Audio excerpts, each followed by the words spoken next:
Since I don't see the fuck at. Great. There's me cursing. Literally.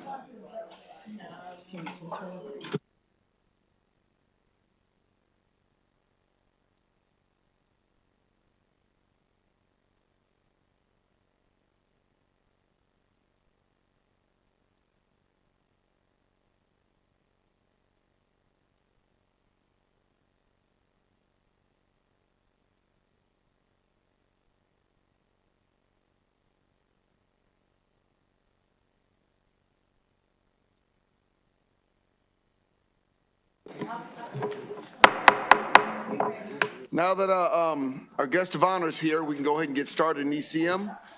We have 2 bills with Delegate Homburger. You're doing great. The lateness was, go ahead, sir. Mic check. There we go.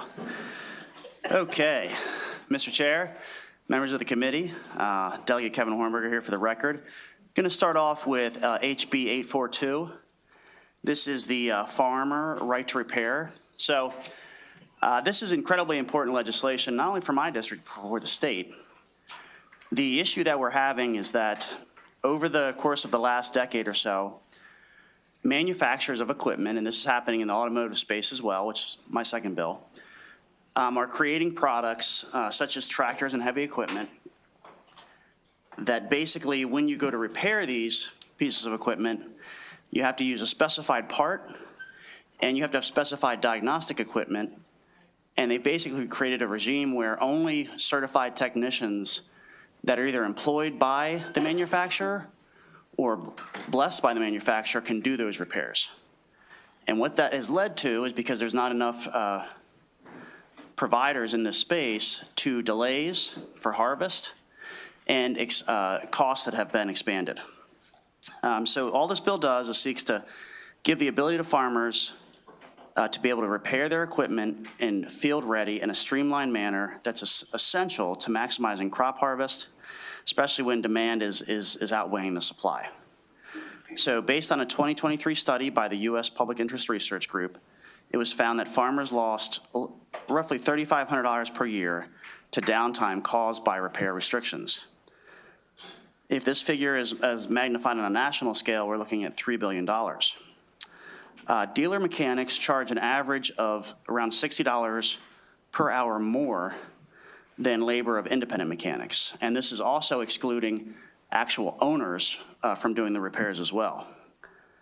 The higher rates have raised downtime cost to another $1,300 a year for the average farmer. Aggregate, that's $4.2 billion. We're going to have some folks testify on this legislation. I think probably the biggest thing, and we say, well, I haven't heard of this, or maybe I'm not familiar with this topic. Earlier this year, the FTC filed lawsuit with John Deere. John Deere is one of the worst operators in this space, to whereas you can only use their technicians and parts. And so it's something that needs to get addressed at the state level, especially a state like Maryland that has a huge agricultural presence, so that our farmers can continue to generate crops, make money, and be self-sufficient. So with that, I'd love to take any questions.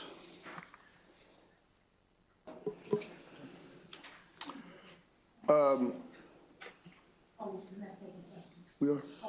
Would you like? Oh, push my button. Okay. Yeah. This bill sounds so familiar. Did you add this bill last year? I did, yes. Championed this for a number of years. Okay, I want to have a clear understanding of what you're trying to say, okay? Because I just saw you up here say the Deer Park and everything, you know, you have to. John Deere, yeah. You know, you have to use their equipment. So you're asking that all the farmers, if their equipment breaks, they can take it anywhere. Is that what you're saying? That's accurate, or they can repair it themselves if they so choose. At this moment, they cannot do that? So the way that the companies are preventing them from doing so is saying that it violates warranty, and the systems have become so complex by design that the average person can't do the repairs.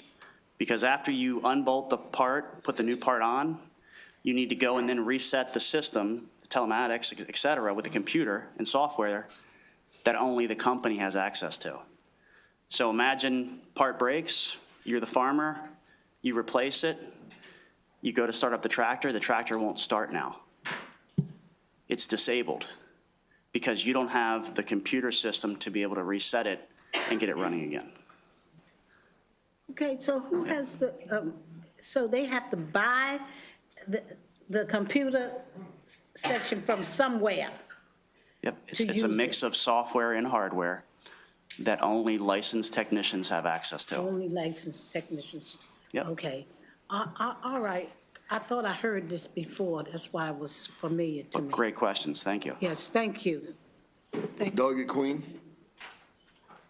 Thank you, Mr. Chairman. And I do remember we've heard this before, so my questions are more about, I think that the issue has always been, because I have both sides that I deal with in my county, the farmers, as well as I do have a presence of John Deere as well. Yep. And so the argument has been on the one side, as you alluded to, is the technology is so different and so advanced that, you know, it's not like in the olden days where I could go back and, like with the car as well, fix things without having some of the knowledge of the technology from the software and that. And so how do we get around that? I thought we were going to get around it by hiring more folks or having more training of technicians. And I think I even talked about, could that be something we could have done with Montgomery College or something? But where's the average person probably doesn't have the knowledge to do that. So how do we get around that? I guess is my question. Yeah, so great question. Two remedies. And this has been a multi-year issue. When I first introduced this bill, I was approached by John Deere and some of these other organizations that said, you know, we know this is a problem, but we're going to make it right. We're going to put more of these diagnostic equipments in your area and hire more technicians. Mm-hmm. Farm Bureau, the very first year that I put this in, was against this bill. We gave them a window of time. It's now been over 2 years to be able to make this right. That hasn't happened. Now the FTC is getting involved, and we're still having longer wait times, access to technicians, et cetera. So the industry is not correcting itself. That's why we need this legislation. Number two, independent operators and repair technicians are being shut out because they can do the repairs. They are at a higher level sometimes than the farmer because it's their living, but they can't access this equipment and they can't access the software. And in some cases, it's exorbitantly expensive to be able to do so. In other words, they can't justify it to make a rate of return to repair the tractors. So the fundamental concept that we have to look at here is, when I buy something, do I own it, right? Mm-hmm. If I pay for something and I buy it and I own it, I should have the right to repair it or to have someone else repair it of my choosing because I own that product. And currently, that's not happening. Back to the question that we had here, either it won't restart, I can't afford it, or no one's available to do so. So this is sort of like a free market concept. Mm-hmm. That's why I'm super passionate about it. And there's actually 3 bills that'll be heard by this committee dealing with different market sectors in this space. This is a industry-wide problem, unfortunately, but great question. Okay, thank you very much. Yep. I do have a question. So when we talk about this farm equipment, you're saying this is not leased, this is owned? Yeah, in many instances, farmers are basically leveraging their property. They're not leasing it, though. To take out a loan. Where it is leased, they're running into the same problems. But the leasing, because obviously when you lease it, the business is responsible for fixing it. My problem with this bill has always been two. First of all, so if I take it to, I own a tractor and this bill passes, mm-hmm. I go in there and I do what I think is right and I follow the online codes and I mess it up. You still want it to be under warranty. So you want my faulty work to then, you would like these businesses to then come in and under warranty repair that faulty work. And I just don't see how that, Am I missing it? No, that's not the case. I mean, if you maliciously destroy a No, piece of not equipment. maliciously. I'm talking about accidentally because I don't know what I'm doing. And that's my whole key is you have untrained technicians who don't know what they're doing. And then when they mess it up, then you're going to take it, in this case, to John Deere and say, look, it's still under warranty, even though because you own it. And there is my key. Because you do own it, you can take it to anybody that you want to. However, if they mess it up, the warranty won't cover it. And I think that's the crux of your argument is you want to be able to take it to an unlicensed, we could even argue untrained mechanic, and then they mess it up and you go, look, John Deere, come fix this after they've already messed it up. And I don't really see how that's supposed to work. It's not, one, it's not the role of the government to meddle in these affairs, number one. Well, but you're making us meddle in these affairs by them saying because now we had the contract ergo warranty that you had. Yep. You want us to enforce a contract that was then broken by you, which is indeed meddling in the affairs. Because you can always get it fixed. They just don't have to cover the mess ups when you fix it. Unless I'm misunderstanding the bill. This is a shift recently from 100 years of precedent, whereas when you purchase something, it comes with instructions on how to repair it. It's simplified. What I'm saying is that we now have manufacturers that are going out of their way to create systems atop of systems that have nothing to do with the operations of the equipment, just so that you cannot repair it. Just so that an independent technician cannot repair it. It will functionally not turn back on, even if the part that was damaged And I definitely get this, but this bill seems to do more than that. And that was my problem. I get where you're going. I understand that making, you want to change out the example we've always used, your iPhone screen, you should be able to do that. That's fine. Yep. But Apple's like, yeah, but once you do that, I don't have to pay for anything you broke when you tried to repair your screen. The same would be true here. What you're asking, to my understanding, is I get the point about, the unnecessary complex systems, but you're saying anytime any unqualified, you could do it yourself and you mess it up, you still want that equipment, then you still want to be able to take your mess up, the mistake you made and say, here, it's still under warranty, fix it. And that's indeed us, I guess, interfering with contract. But to suppose that a tractor or that a farmer that has invested hundreds of thousands of dollars in a tractor is going to go to an unsavory fly-by-night technician to get something repaired, there's just no basis for that. it's not a supposition. It's somebody who was not trained and licensed to actually do that. It's not a supposition. It's your request that somebody who's not been through the class, who's not been through academy, and I would love to talk to you about a way of doing it, but just opening it up to where, again, because unless I'm wrong, because what you're saying is that they wouldn't do that, but under your bill they can.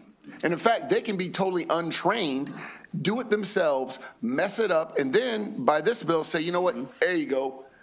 Y'all, I know I broke this. I tried my best. John Deere, fix this tractor, fix all my mistakes. That's the way I read your bill. Yeah, this scenario is largely already playing out in the automotive space with the aftermarket community. Yes, sir. So I buy this brand new car and I soup it up and buy all these illegal things and put it on there. And then I break the car. And then I go back to the dealer and I say, hey, I want you to fix all that.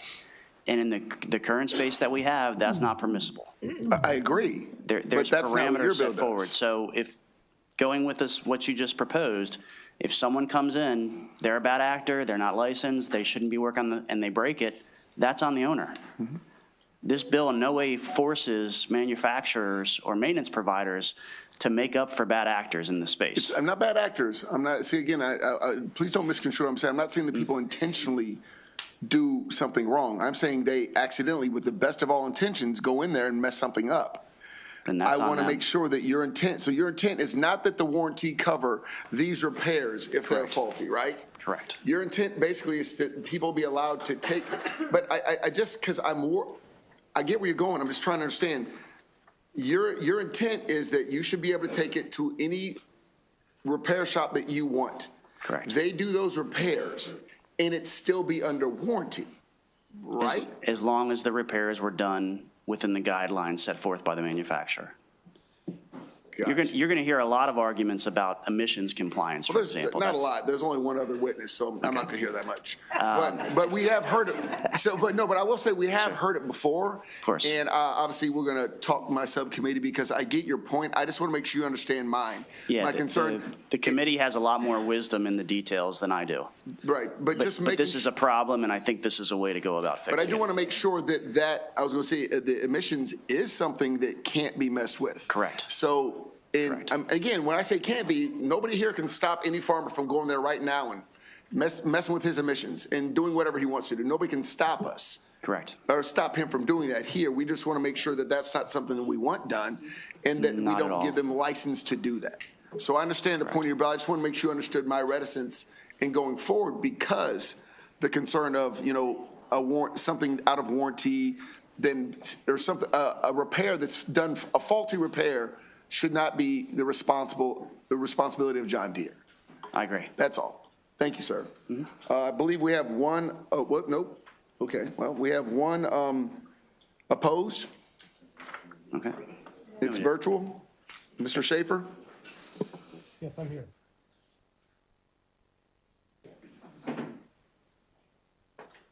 Can you hear me? There we go. Thank you, Chair Wilson, Vice Chair Crosby, members of the House Economic Matters Committee. I'm here today representing the Engine Technology Forum. We are a not-for-profit educational organization headquartered for over 20 years in Frederick, Maryland. We represent manufacturers of advanced engines, components, vehicles, and equipment. A list of our members is included in our written statement. The Engine Technology Forum is opposed to House Bill 842. We don't believe this legislation is needed, and if enacted, we're concerned that it will facilitate the tampering of emissions control systems on engines and equipment used in farming applications, a practice likely in violation of the Federal Clean Air Act and one that will surely make Maryland's air dirtier and the Chesapeake Bay less healthy. Manufacturers are subject to a wide range of federal requirements in building and warranting their products for emissions performance. They've invested billions of dollars to reduce emissions to today's near zero levels and meet federal clean air requirements. All of us benefit from these investments today in the form of cleaner air. Not everyone is happy with new engines and equipment with these emissions controls, for sure. They're more expensive and more complex, but they are that way in order to meet the federal clean air law requirements. Unfortunately, there's a well-documented history of tampering with engine emissions controls for the purposes of getting more power or to cut maintenance or operating costs by disabling or altering these emissions controls. Our written statement has some extensive EPA information on this matter. Some of you might remember a few years ago the Volkswagen emissions cheating scandal. Investigations revealed the use of a defeat device, software code programming that effectively turned off emissions controls during normal operation, allowed the vehicle to get better performance and fuel economy, and also increased emissions. The same software turned the emissions controls back on when it sensed the standard vehicle certification test was underway. The incident cost Volkswagen well over $30 billion. Over the last 5 years, manufacturers have made tremendous steps forward to provide their customers with more information about servicing and the tools necessary to do that. That's why we don't believe this is needed, and if it is enacted, it will increase the emissions in the state. That's going the wrong way for clean air. Thank you. Thank you very much. Seeing no questions, that concludes this bill.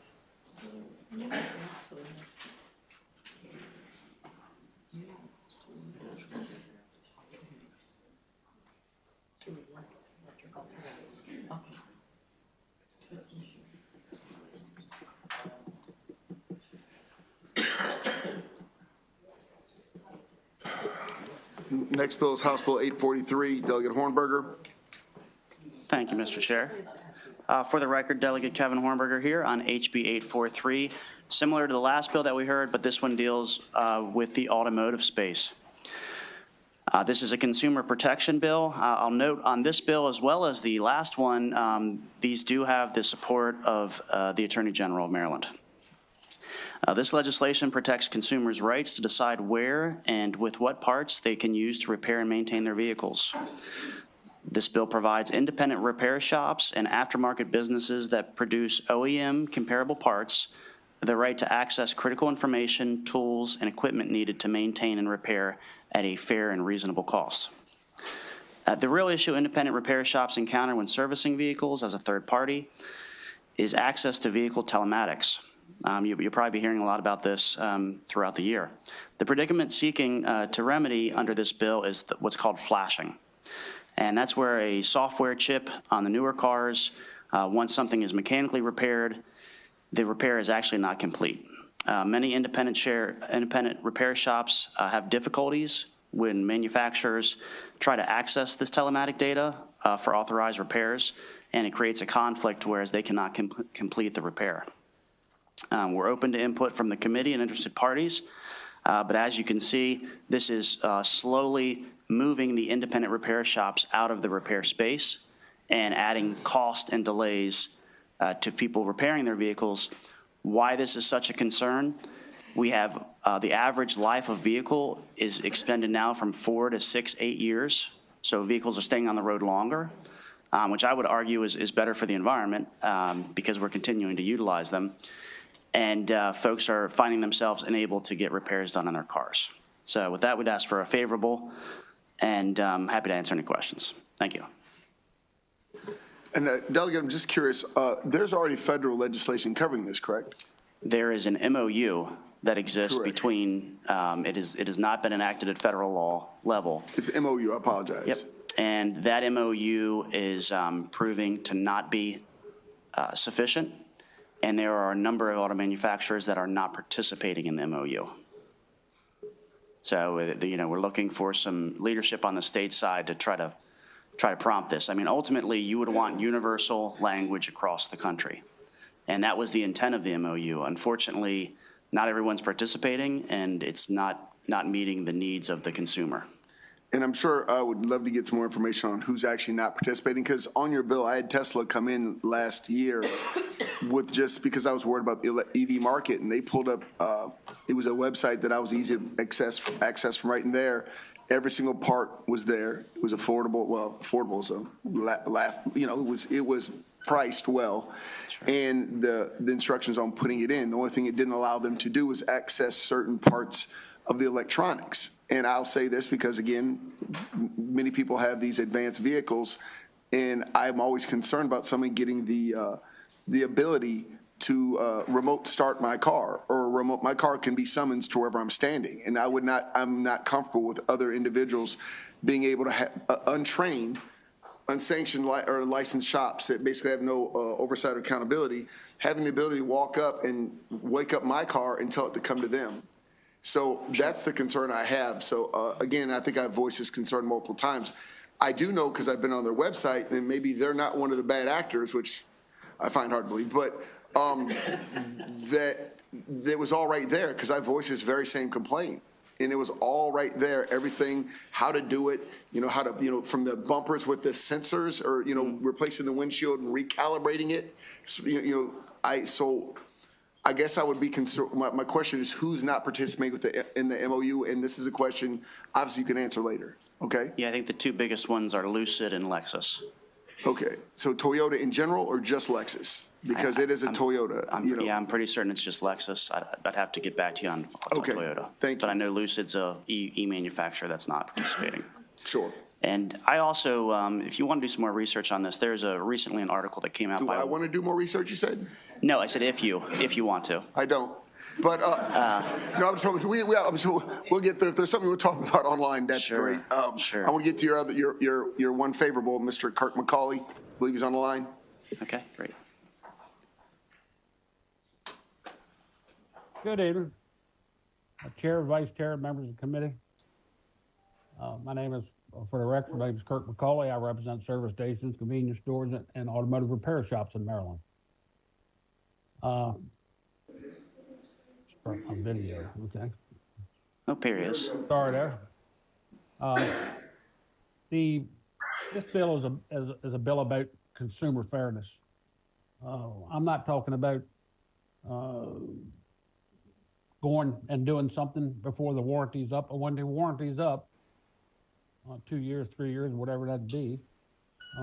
The consumer ought to have access to the repair shop that they want to use. They bought the car, they paid for it, and they should be able to take it to a shop of their choice. It not only saves them money, saves them time, and it saves the environment. because they don't have to drive as far to a shop.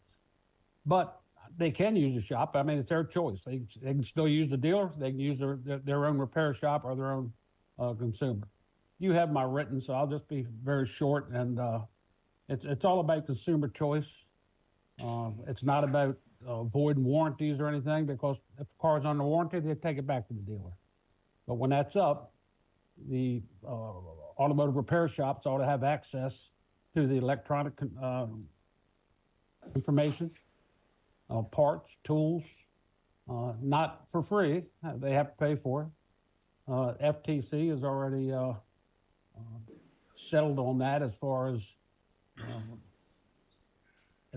safety goes. I think the chairman was talking about you're not being comfortable with someone being able to do your electronics. This law was passed in Massachusetts in 2020 by 75% vote of the people. It was up on a ballot, and they've gotten all that worked out now, and it works. It's a fair bill for consumer and for repair shops and for the local economy. And I'm just asking for a favorable vote. It's time to put the consumer first. Thank you. Thank you, sir. To the bill sponsor. Yes. Listening to Mr. McCauley, obviously, what he's saying was making a lot of sense. So is the intent of this bill, because I don't have it in front of me, that once a bill is out, a car is out of warranty, you're not asking the same thing you were in the last bill. It sounds like Mr. McCauley was stating that once a car is out of warranty, you're not, that you don't necessarily need these repairs to be under warranty for vehicles. That's not your goal of this bill. This bill would cover all the above. So it would cover during Mr. McCauley's warranty. talking about once it's out of warranty, you still own the car, you should be able to repair it yourself, which I don't believe anybody here would disagree with. Sure. But you're saying that even if I should be able to repair it myself and then it be covered and still not void out the warranty for the work that I've done on the vehicle? No, typically what happens in these No, spaces. not typically. I'm talking about the way the law is written. What is it? What does the law allow? So right now, these are private contracts between the buyer and the seller that says that if you do anything to violate the operations of the vehicle, you void the warranty. Correct. Okay. So what we're saying is that independent repair shops should be able to make the repairs the same way that the dealer would, and that be not used against the consumer. But you're not just independent repair shops, also me as an individual, right? Correct. So I want to clear, because we're not talking about specifically qualified individuals or even trained mechanics. By the way your bill is written, unlike what Mr. McCauley was saying, while under warranty, I should be able to go out and fix my Tesla and then it still be under warranty for the work I did. As long as you did it in a compliant manner. Right. I just want to make sure that's the difference versus not just once it's out of warranty, everybody having the access to whatever they need to keep their car running. Yeah, typically what's happening is with a new vehicle, you get an associated maintenance plan that covers these sort of routine maintenances. It might not cover tires. And actually, tires is one of the biggest players in this space for right to repair, whereas, these are typically done by an independent third party, changing out tires. But some of these auto manufacturers have gone so far as to say, you can only do that here. Interesting. So, But you do want it all covered by the warranty? As long as it's done in a compliant manner, yeah. Thank you, Mr. Chair. Delegate, good to see you. Yes. So, for one, we've heard this bill before, and I represent an agricultural community. There's a big challenge we have today versus, let's say 50 years ago. When a tractor had a carburetor and people could address, they're in the middle of, and I know we're on the automotive bill here, but I'm going to tie it all together. The vehicles now are significantly more complicated. And, even the Attorney General's letter said it's basically a computer on wheels. Sure. And even the chairman drives a cell phone on wheels, basically. So I guess the question I have for you, have you found kind of looking into this issue, and I appreciate you trying to address the issue, and I've heard good arguments on all sides, but have you found that, let's say, a third-party repair facility, have manufacturers made it difficult for a certified third-party vendor to be eligible to work on certain vehicles? I'll give you a perfect example. So big farming district I represent, they drive these $1 million combines that are GPS directed, and if it breaks, they're done, right? No one's coming out there to fix that thing for a certain amount of time. You know, a dealer might be far away, it may take 2 weeks. Meanwhile, you got crop issues and things like that because the harvest doesn't stop, right? So has it been difficult for like a company that repairs things to get certified with a specific manufacturer? Like, is that the challenge that you're trying to address where, because to the chair's point, we don't want people messing stuff up and they're saying, well, I tried my best, I broke it, and I want you to fix it under warranty. I mean, that's a very logical argument. But if a third-party repair facility is not allowed to even ask to get certified, or they try to apply to get certified and the manufacturer's like, nah, we got too many already, we don't want you to be certified, that's a separate issue, potentially. So what are your thoughts on that? Yeah, so two-part question there. One, yes, probably the most poignant case would be Safelite and Subaru. So Safelite is the largest windshield replacement company out there, and Subaru has recently went in a direction where they are not allowing Safelite to have access to the technology because now you have devices embedded in the windshield. These are the eyes, electronic eyes. And Safelite is being shut out of the ability to change out windshields for Subarus. And even though they've asked and they've been otherwise qualified, and they say, we'll take any certification course you want, any training. Largest windshield company in the country. To be a member, and Subaru's like, nah, not interested. Correct. So that's first scenario. Second scenario with the farming is, I'm a big believer in competition is the best thing that we have in any of these spaces for consumers, right? Yeah. So if there's only one provider that allows that and they're saying, hey, I can't get to you right now, or we don't have enough of the diagnostic computers to do so, this is a problem that the industry created. Specifically, John Deere is probably one of the biggest ones. And now it's preventing people from, because there's only so many used pieces of equipment out there still in the market. So now we're losing crops, we're losing abilities for people to repair their equipment because they're holding all the keys. So this is a problem, and I mean, as it relates to the automotive, it's driving up the cost to the customer and their ability to operate their vehicle safely. Okay, well, I appreciate the feedback. I don't know what the solution is because, like I said, I've heard good arguments, but appreciate you giving your explanation. Great questions, thank you. And also, if you could get me any of the supporting documents for the Subaru is a great example of what we're talking about, because I do believe there is a middle ground, at least as Pippi was talking about. We need to have access. Sure.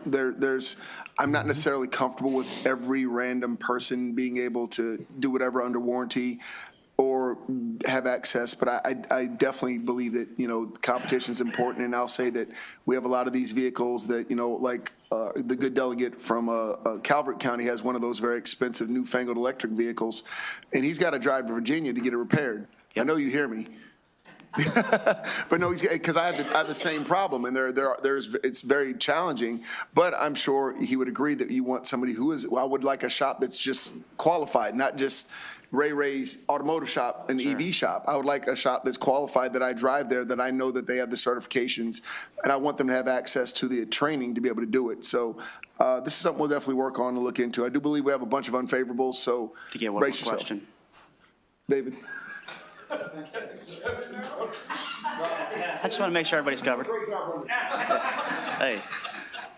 Delegate, so is your basic assertion on this bill and the previous bill is that the manufacturers are creating a proprietary system that does not allow others to actually work on the vehicles, thereby locking them in to one vendor and one vendor only, and giving them no other choice to get their vehicles maintained or fixed? Yeah, I would make the analogy, and we've probably all dealt with this, your printer that you have at your house, and you go to buy ink for it, and you can only buy the ink that has a little computer chip on there. That's the only one that'll work in your printer, right? And it's like, well, I'm just trying to buy ink. Can I get ink wherever I want? That's exactly what's happening in the automotive space, right? I've got a gadget that breaks, normal wear and tear. I go to replace it, it doesn't have the chip on it, or I can't restart the system because I've got to flash all the proms, and now my vehicle doesn't work. So, great question, thank you. Yeah, you can proceed, thank you. Yep. You're doing great, and you came late too. You got it. You got to aspire for what you want to do, not what you're doing, right? Thanks, y'all. Definitely. Now we have the unfavorables. We have Joshua Fisher, Michael Johansson, and Pete Kitzmiller.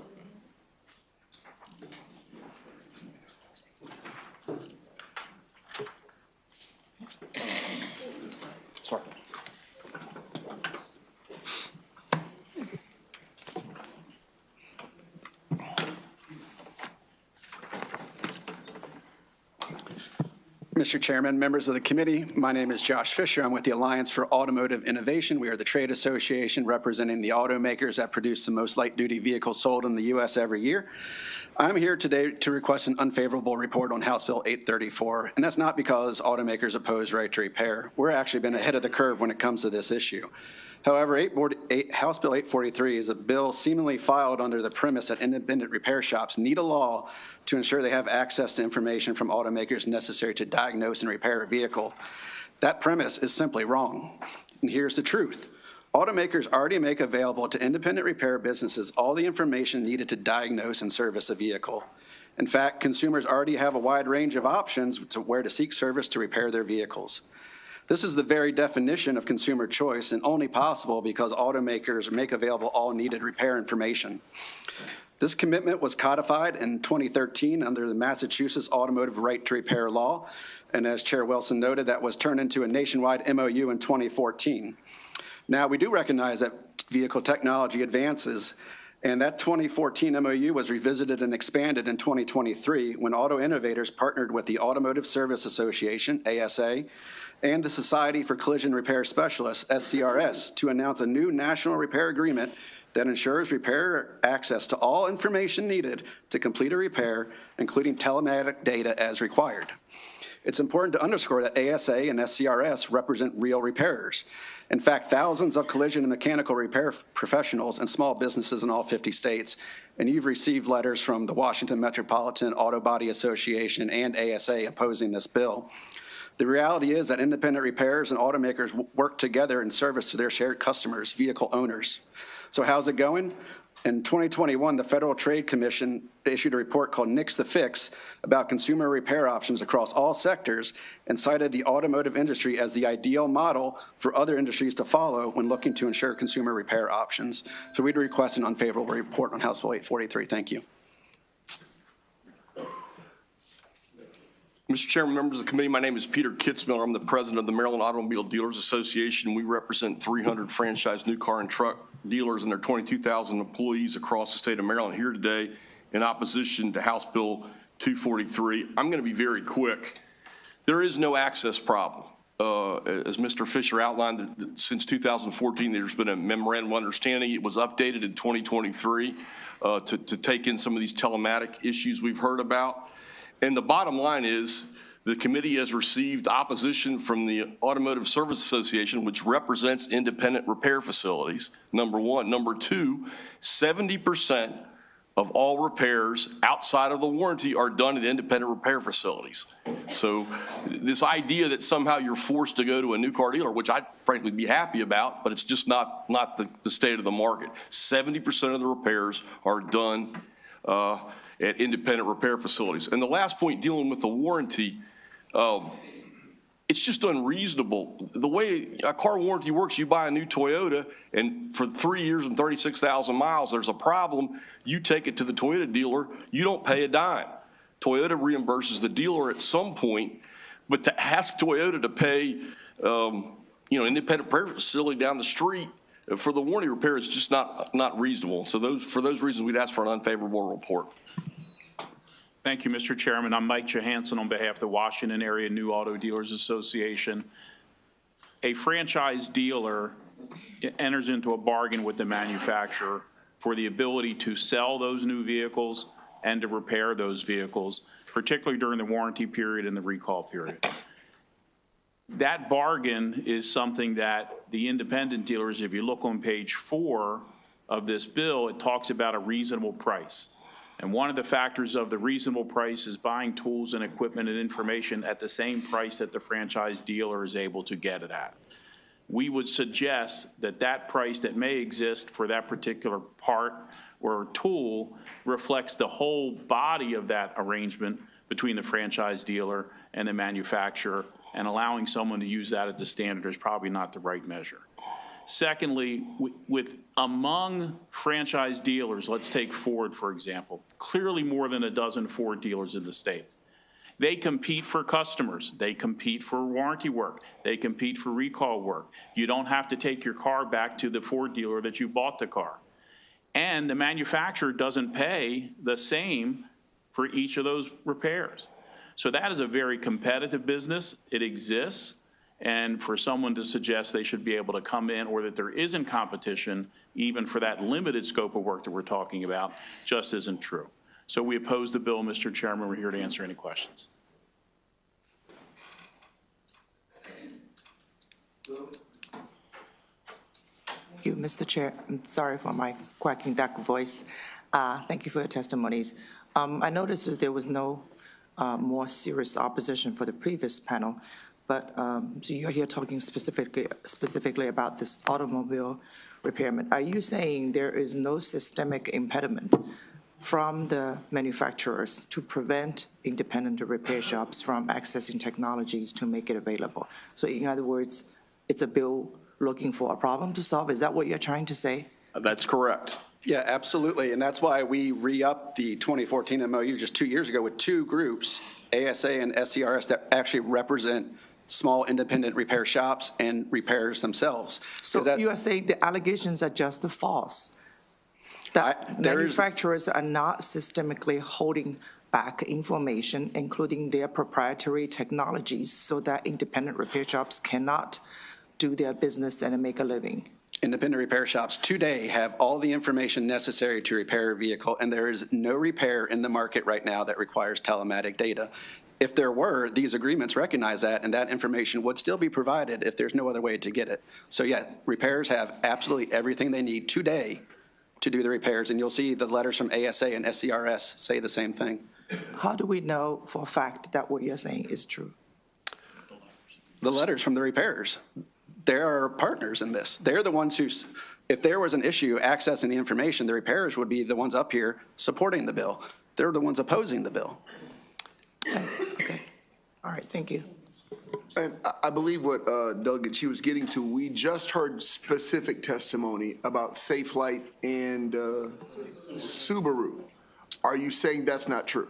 That is the first I have heard of that, and without more information, I can't give you an answer. But sometimes there's a misunderstanding about the information being available, and Safelite might have a specific tool, and maybe their specific tool does not work with Subaru. I just don't know. But there's independent third-party tools folks can buy. So with more information, I can get an answer. I will certainly go back to Subaru and ask and get back to you, but it's the first I've heard of it. And I would also, because he's going to bring other, as the data, he's going to bring additional data. So by what I'm hearing, it's always weird when I hear this bill is unnecessary because you're already doing it. So is there harm in passing this bill in its current form? Absolutely. And frankly, because we're really talking about two different things here. The first half of this bill deals with right to repair and basically is a restatement of the 2014 MOU. And so we're not opposed to that. The reason we don't want that in code is because somebody will be back here next year changing that, and then we will end up with 50 different laws in 50 different states when we have one controlling MOU in all 50 states. Right. The second half of this bill is based on a ballot measure that was passed in Massachusetts in 2020. That is not, in our opinion, not the same universe as right to repair, because that requires access, Chair, to your point about all different sorts of people getting access to your vehicle. It requires the creation of an open data platform standardized across all vehicles that would be run by some unnamed third party. And it would, in the language specifically says, whoever has access to that can send direction code to the vehicle. That's what we're opposed to. So the first half of the bill, I guess you're worried about, I'm not really sure how it would play out, but to his point about access to training, access to parts, you're saying that's already done, which is kind of covered in the first part of the bill. So is there any harm in passing the first part of the bill beyond the checkerboard approach that you do not want to deal with patchwork when it comes to this state and other states doing things different? Well, I think it's not necessary. No other state has felt the need to do it because everybody recognizes that the national MOU is in place and working fine, and we're also trying to get a bill passed through Congress. And that's what I was going to ask. Yeah. Are there any other states that have done this? We have a Massachusetts model, which I don't think we're going to steer towards. Are there any other states that have currently enacted this? Maine passed a ballot initiative a couple years ago that's similar to Massachusetts. Both are subject to lawsuits and not which have not played out. And yes, everybody's trying to get this done at the federal level because we don't want a state-by-state approach. We all know what will happen then. Understand. Delegate Adams? I mean, I've got 10 company vehicles in various ages, bought one about a month ago. My local repair shop has never had a problem doing a diagnostic check. SafeLight has been able to replace any and all of my windshields. My rule of thumb generally is when I buy something new, I give it to the dealership to do the repairs. I've got a Ram pickup truck with a 100,000 mile warranty. The dealership saw it for all 100,000 miles. It'll still see it when there's problems that I think are unique, but for most of the general repairs that I need, my local repair guy, who can get it done faster and maybe a little bit less expensive, has never complained to me about this. And I'm pretty sure I've said this in the committee in years past when we've had maybe a similar variety of this bill or not. I don't see, if we're passing bills just because we want to avoid, I'm not even sure what we're trying to avoid. If it's not broke, which I think is your testimony, I mean, if we're talking about just Subaru, I think it's worthy of, is that real or is that just, so I'm only commenting because I heard your response to the Subaru thing. And if it's legitimate, I guess I would assume that your membership and you'll all get together and figure that one out. Is that so? Absolutely. Like I said, it's the first I've heard of it. And, I feel like I would have been brought to our attention so we'll dig into that and get an answer. But yeah, if repairers really had a problem right now, it's not even just repairers, it's do-it-yourselfers. There's a website called OEM One Stop where anybody in this room can go on there and buy access to repair information for any vehicle. So it's not just for the independent shops, it's for consumers directly as well. Mm-hmm. I mean, my car is not self-driving, but it does have lane assist. And I'm not sure there's ever going to be a scenario where I'm going to be 100% comfortable just handing that to the local repair guy. I mean, and if those cameras are in my windshield, I'm pretty sure I'm not going to take it to SafeLight to get them to replace the windshield. I'm going to want that self-driving component, which it basically is, dealt with by the manufacturer. I mean, I think that's consumer friendly and responsible. Because at the end of the day, if you have these cameras, if that's what's going on in these SafeLight windshields, and you go replacing the cameras, what happens if they fail and one of these self-driving cars runs off the road? Who's responsible at that point? At least if you take it to the manufacturer and something goes wrong in the repair, you can point to the dealership or to the manufacturer and say you did it wrong. My guess is if something bad happened like that, that you'd have a fight in between two parties with the consumer right in the middle of it. Well, that's why we're big supporters of using OEM repair procedures when it comes to these things. But, we do support the aftermarket when vehicles are out of warranty. This isn't about, making sure we do want SafeLight and all independent repairers to be able to access and repair the information. So that's why I'm curious what the complaint with Subaru really is. And like I said, we'll get an answer to you on that. Same. I believe that's it. Thank you. Thank you. Thanks.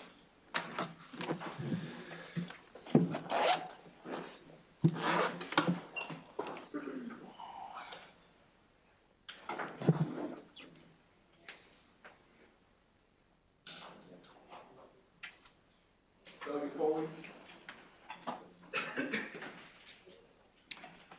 Mr. Chair. Yeah. Mr. Chair, can I bring up my panel? Thank you.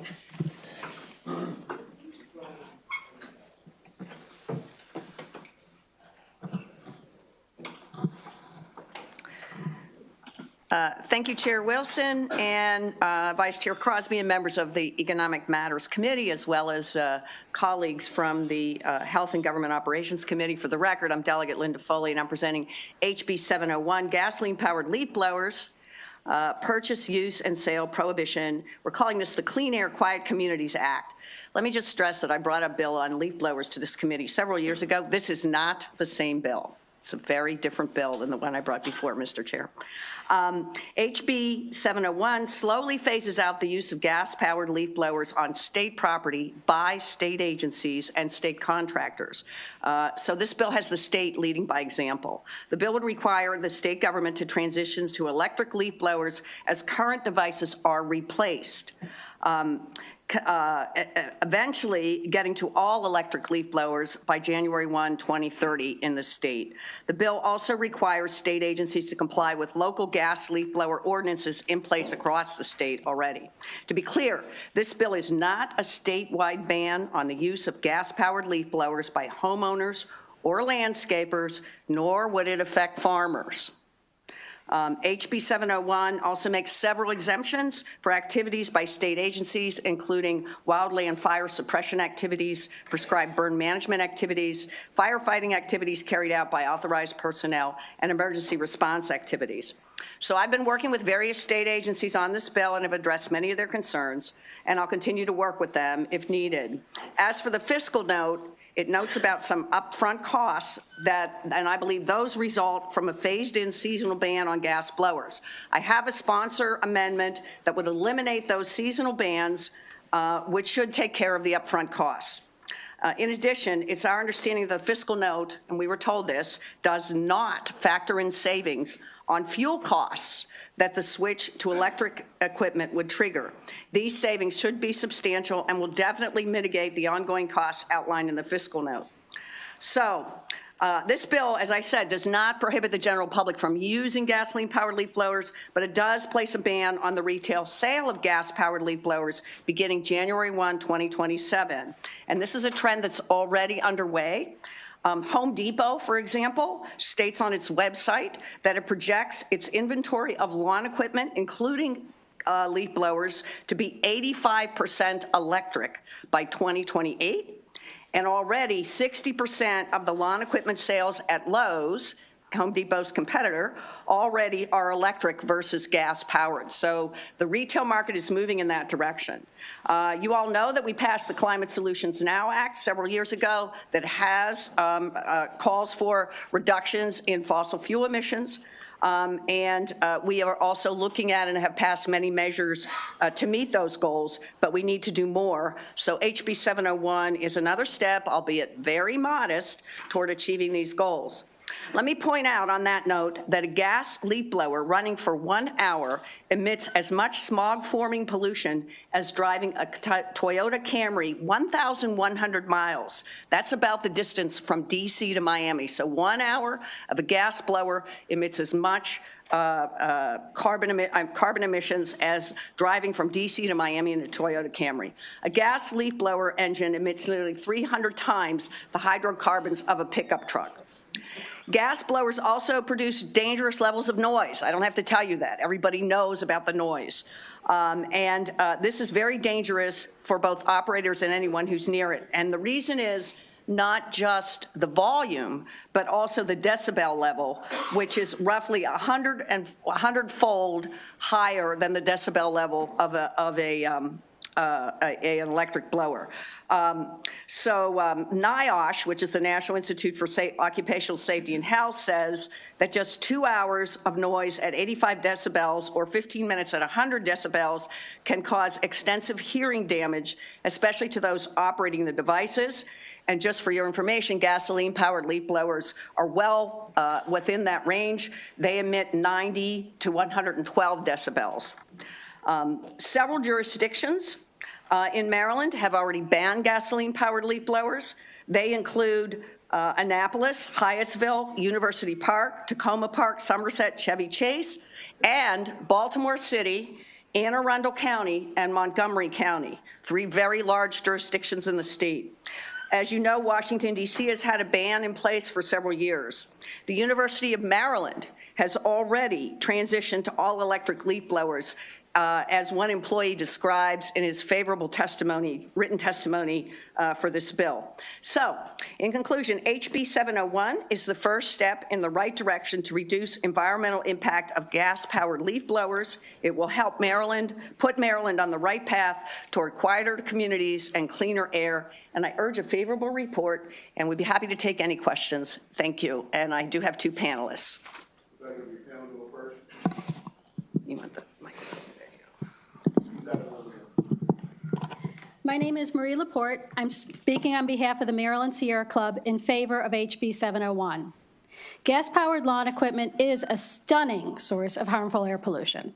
In Maryland, it puts out smog pollution equivalent to 6.4 million cars, 85% of which comes from handheld two-stroke devices like leaf blowers. Nudging Marylanders to choose electric devices as they are replaced could cut the same amount of air pollution as electrifying 5 million cars. This is low-hanging fruit to help us reach our climate and pollution goals. This bill, however, just concerns leaf blowers. I also want to mention that many of you may be aware that Maryland has non-attainment of federally mandated air quality. 82% of Marylanders live in a serious non-attainment area. I am one of those. Contrary to what you might hear from opponents, research shows electric leaf blowers can offer significant cost savings relative to gas leaf blowers. Given their far lower energy costs and no maintenance, both Greenworks and Steel, respected manufacturers, estimate professional users will save at least $2,000 annually in fuel and maintenance costs per device. Information from municipal governments is similarly compelling. With these considerable savings, professional users can reasonably expect break-even in well under 2 years. For most consumer needs, electric leaf blowers are also less expensive than gas models. Electric leaf blowers typically have double the warranty period, suggesting manufacturers expect them to have a much longer product life, offering additional years of savings. This bill provides lengthy phase-in to allow replacement during natural obsolescence. Some of this transition is happening without intervention, but to see the change we need, more consumers should be made aware of the harm of choosing gas. The state can do this. We urge a favorable report on HB 701.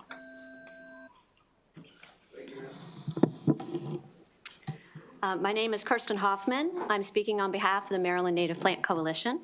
The Maryland Native Plant Coalition asked for a favorable report on HB 701, the Clean Air, Quiet Communities Act, which asks the state to lead in the effort to phase out the use of gas-powered leaf blowers, which cause harm to our citizens, landscape workers, and our environment. Our organization conducted a survey in the fall of 2024 to gauge attitudes toward the use of leaf blowers, gas, battery, and corded. We received almost 800 responses from all over Maryland, and the overwhelming majority of respondents expressed their dislike and frustration with both the noise and fumes generated by these gas-powered leaf blowers. Gas-powered leaf blowers can reach 90 to 110 decibels at the user's ears, similar to operating a jackhammer or being in the front row at a rock concert. 90% of survey respondents said this noise not only makes their outdoor spaces unusable, but also intrudes into their homes, disrupting work, conversation, and even sleep. 72% of survey respondents reported increases in stress and anxiety when gas-powered leaf blowers are used near their homes. Due to the pollution from the gas blowers, 41% of respondents reported throat irritation and coughing, and 20% reported asthma and other respiratory issues. Concern for the health of the operators of gas-powered leaf blowers was also frequently expressed. Gas leaf blowers are now replaceable with cleaner, quieter electric models. According to Consumer Reports, cordless leaf blowers are more convenient and quieter than gas, and the best ones are every bit as powerful. They cost much less to operate and are expected to last years longer. Finally, 80% of our survey respondents asked for restrictions on the use of gas leaf blowers. We ask that the state provide leadership in phasing out the use of these harmful devices. The Maryland Native Plant Coalition requests a favorable report on HB 701.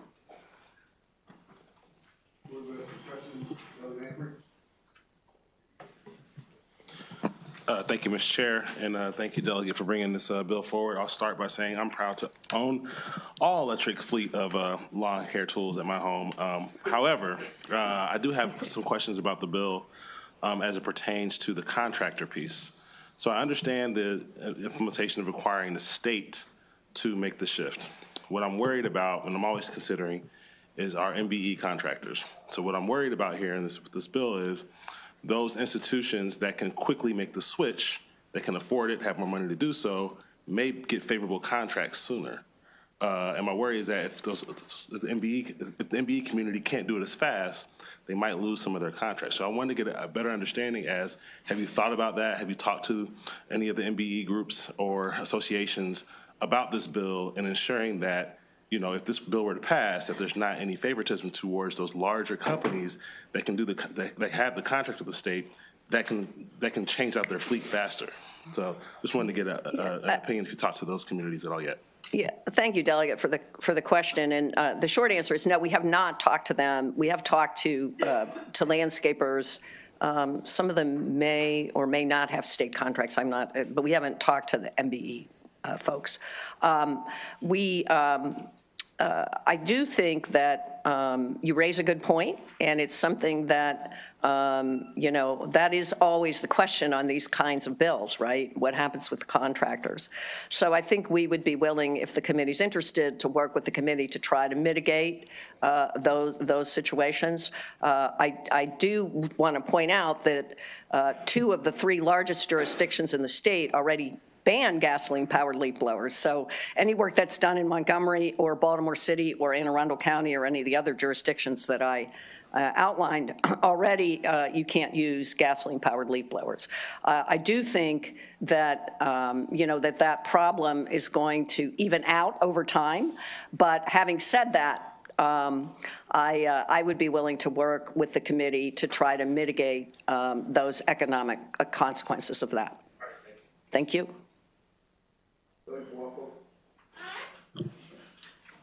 Thank you, Mr. Chairman, and thank you, Delegate, for bringing the bill. So I totally understand the intent of the bill, and, you know, I'm a climate advocate, as are you and many on this committee. I guess the question I have is regarding effectiveness. And I was just looking through quickly the testimony. I think some other folks have concern regarding battery life and usage and runtime. How's this working in other jurisdictions? Does the bill kind of address those concerns? Just talk to me about the battery Yeah, I'm going to let Ms. Laporte answer that question. So it's an excellent question. And first of all, I do want to say, even just a few years ago, batteries were not nearly as powerful as they are now. I mean, as you are pretty much all business people, I'm sure you're aware of the billions of dollars that are being invested in battery improvements as we are doing electric vehicles and such. The increase in what they call battery density, which gives power and also sort of use life sort of at that moment, is increasing rapidly as well. Just a few years ago, when Montgomery County was pursuing this legislation locally, batteries were regularly only lasting 20 minutes. Now you can routinely find almost all of them being over an hour. And one device that we just purchased this fall is 90 minutes. Importantly, they also charge in a very reasonable period of time. So you can have this virtuous circle of charging and using at the same time. And I want to point out, you know, some of the landscapers that we've spoken to who do this, the simplest option that many of them use is they just simply charge wherever they are. So we all have homes. We all have, almost everybody has an external outlet. Even people who are working in areas where there's older home stock they always have access to electricity. So landscapers are using the homeowner's electricity, and usually that's pennies to recharge. It's not an expensive thing. So it's actually quite easy to do. You don't have to have many batteries. University of Maryland says they use about 1 to 2 batteries in a day, normal day, and in the fall they use about 3 to 4 batteries in a day to operate. And so that's about what you would have. And again, I just want to remind everyone, the investment of batteries is pretty much in lieu of the enormous fuel cost. And since these devices last so much longer, you're getting a positive return and several years longer than you would in a gas leaf blower. So my background is in finance. I would invest in electric. Well, you led into my second question by saying you're in finance. This may be a bit too much of a question. You may not have this answer, but I think, Delegate, you said earlier the market is kind of moving towards these electric leaf blowers. I'm curious, is that because of mandates by governments across the country? Is that kind of consumer behavior? You know, someone to my left here just said, if the market is doing this, why are we imposing a bill? So I'm just curious if you could talk to that. Excuse me. Thank you, Delegate, for that question. I spoke to Home Depot They have spoken to me quite extensively about this issue. And so that's my experience and my view into the market, right? They did not testify on this bill because it just affects state agencies. They are very interested in as I said, in having, moving to all electric. Or at least the vast majority of their equipment being electric. And I think part of the reason for that is all of the above. I think it's more consumer-driven than it is for bands around the country. There are some bands in other states and in other communities. I think Marie has a more extensive list of those bands around the country. But I do think that it's consumer-driven, and for a simple reason. And the delegate mentioned that he went to all electric lawn equipment, right? So these batteries are interchangeable. And so you buy a couple of batteries, and you can run all of your equipment. And that's very attractive to people at the retail market, I think. And that's very attractive to the Home Depot and Lowe's because they can also sell batteries as a result of that. They also recycle batteries, by the way. They are in the business of recycling batteries. At least Home Depot is. So I think it's all of the above. Thank you, Mr. Chair. And I just have a brief question because I feel like this is two separate bills. This is a state bill, but it's also a leaf blower ban. You know, and that's why I was curious because you were saying that's not like the bill that you had before, but it says beginning on January 1, 2027, a person may not sell or offer for sale a gas-powered leaf blower in the state. So yes. I feel like that's the same bill we had last time. Mr. Chair, last time the bill also said you could not use leaf blowers anywhere in the state after a certain period of time. So you're correct, sir, that this is a sale ban, and I did say that in my testimony. No, you so did. That is a part of it. Yeah, that is a part of the bill, right. Yes. So, but it's not, I got you. So it's not just you can use them. There's no consumer ban on using them or household ban on using them. Gotcha. Right, well, basically their account is you can't use them now anyway, okay. Delegate Weibel. Thank you, Mr. Chairman. I don't know if you've seen MDE's letter or not, but they mentioned that your bill doesn't include an enforcement provision, and they're raising the issue if they're expected to be that agency, they would require substantial resources to enforce the bill's requirements. Do you have a comment on that? The first I saw that was in their written testimony, and I was a little surprised because we've had extensive discussions with MDE, and that never came up. So that's kind of my first response to that. But I do take their point about enforcement, and again, we can work on the sale ban part. If that complicates it. I mean, the main part of this bill, as the chairman pointed out, is to try to get the state to lead by example.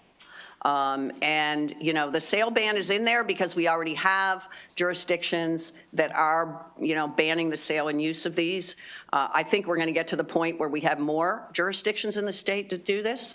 I'm certain of that, as a matter of fact. So we were trying to get a little bit ahead of the curve. But I do take MDE's point that, we do need to take a look at that and see what that would involve. Our goal here is not to drive up the fiscal costs for the state.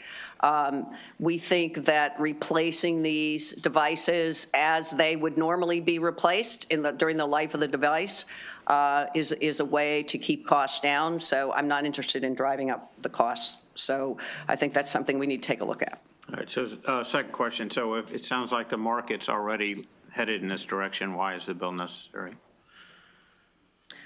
Well, the bill is necessary because the market might be in that direction, but we, there's no way, we need to get to the point where we are moving toward our climate goals, which are going to they're going to get here before the market gets us to the point where we need to be.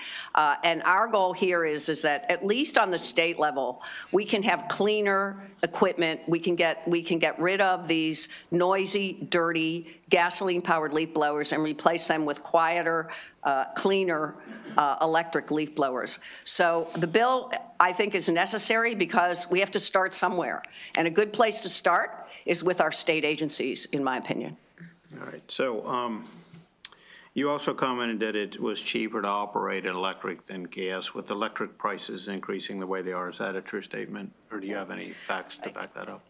Yeah, it's absolutely a true statement. I don't know, Marie, she has more information about that than I do. Yeah, essentially, operating a gas leaf blower is about 10 times the cost of electricity. So you'd have to see some really significant. Where's that data come from? So that's actually coming from manufacturers and from a study from Santa Cruz, California, both of which compared electric and gas devices. So who performed the study in Santa Cruz? I don't recall who did it. It was somebody independent for the city of Santa Cruz. But it's California. True, it is California, but they actually did have an appendix where they included different gasoline prices. So we can look at gasoline prices that are appropriate to whatever we're experiencing. The other thing I do want to mention as well is, with the tariffs being held as a consideration right now, gasoline prices are unlikely to stay as they are if tariffs go into place. I'm not sure gas prices and tariffs are related, but we'll let that go. Thank you.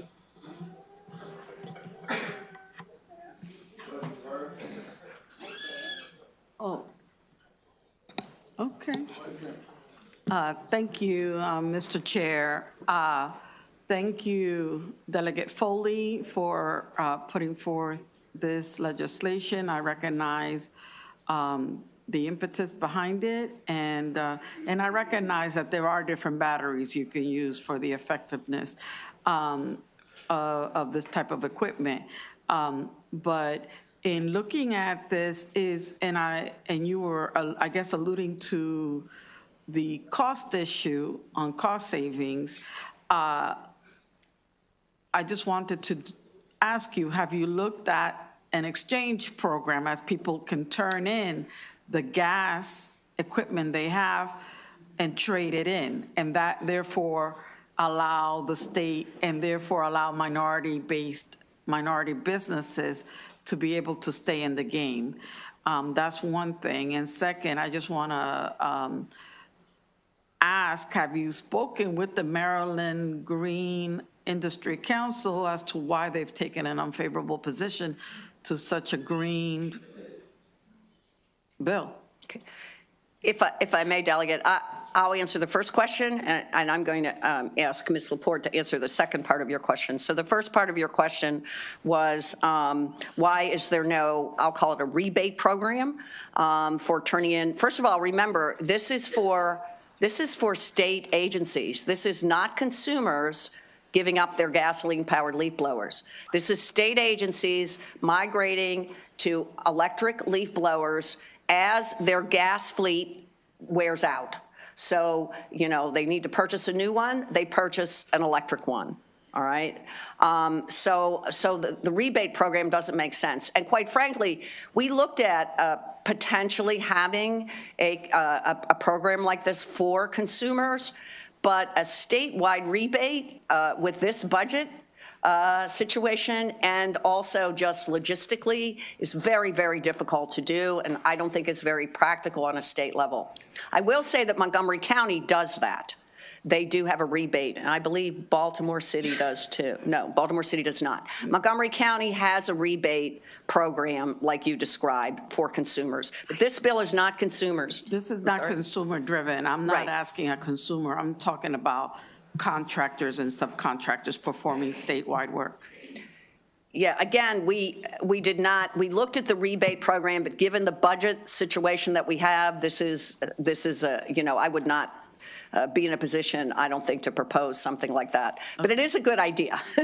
It's just not fiscally feasible for us at this time. And Ms. Laporte's going to answer the other part of your question, which I forget what it was. Magic. Magic, yeah. So yes, we did meet with the lobbyists for Magic a few months ago. We had a very pleasant conversation about it. They appreciated that the bill was very narrow and focused on state agencies and on state lands and not to everyone. At that time, they were non-committal as far as their position. We did do further outreach to understand what their position was going to be, but unfortunately, they did not respond, and we were unaware of their position until testimony was posted.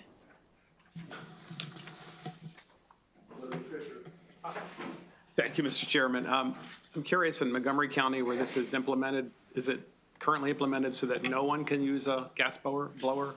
Yes. So nobody can? Correct. Public or private? Correct. And if you do, what happens? Well, correct, except there are some exceptions for agriculture, for example.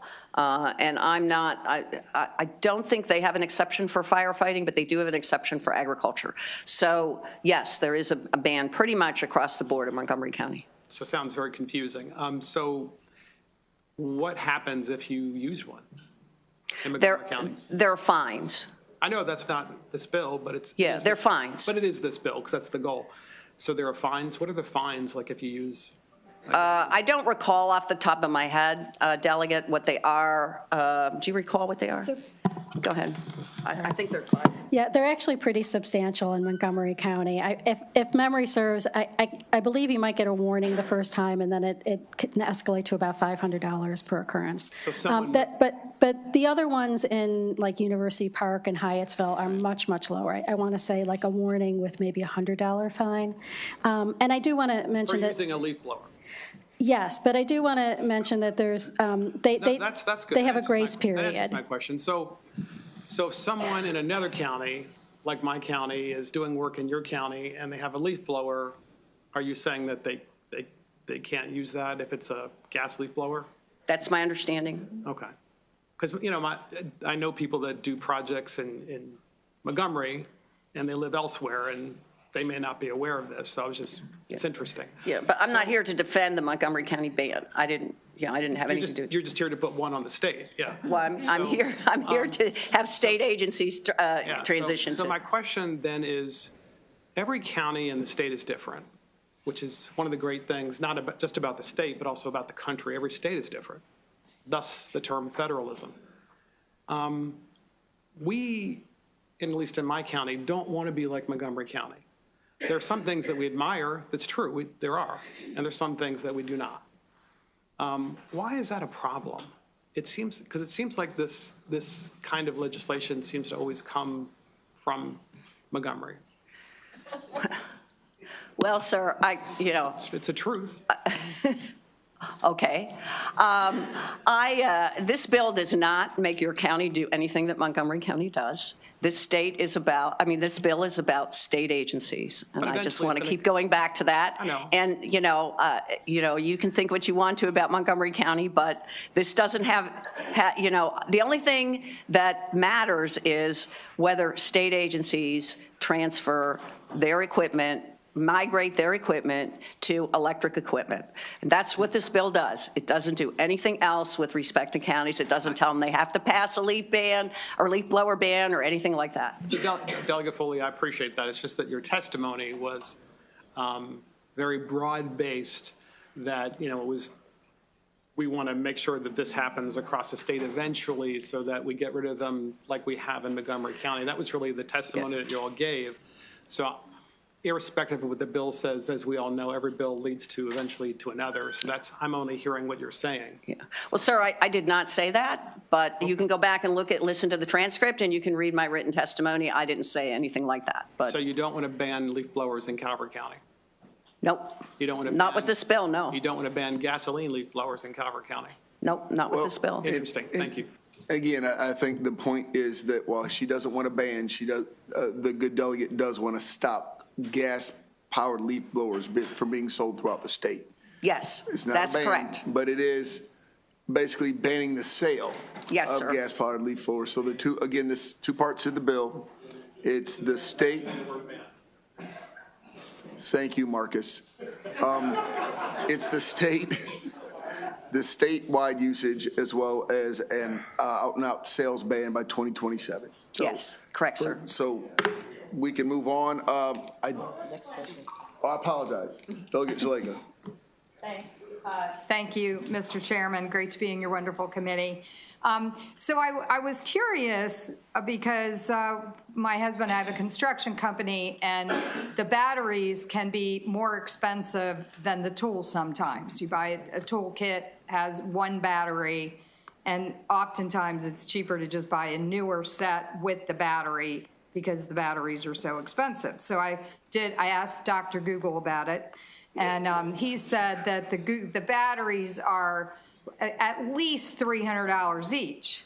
So if you do the math on it, if you said they need 3 to 4 batteries a day, and you're putting, what, $500 batteries in that leaf blower, plus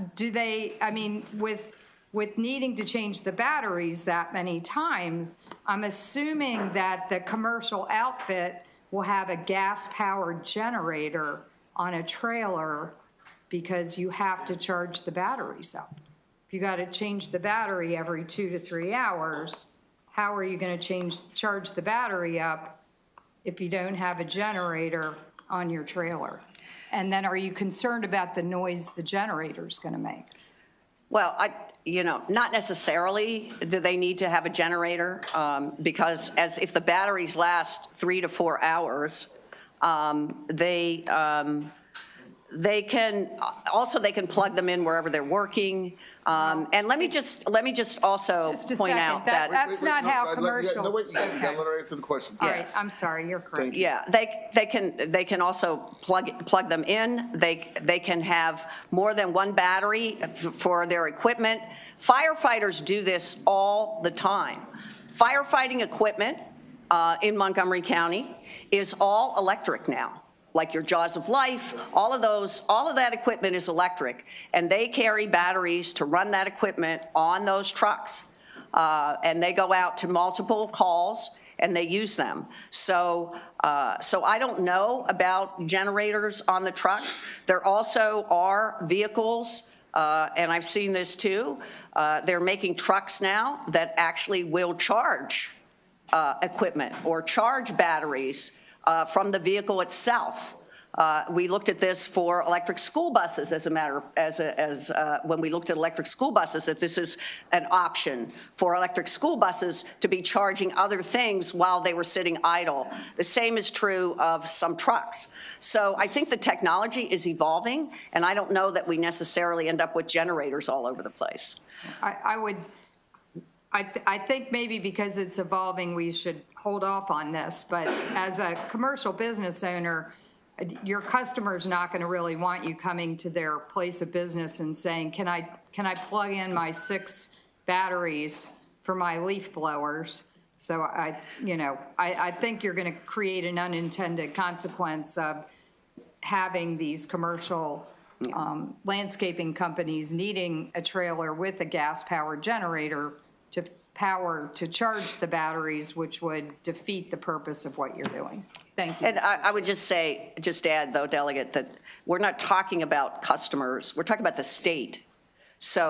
And state lands, okay? So we're not talking about like going to your house and doing that, okay? I just want to be clear about that. I don't think that's open. Thank you.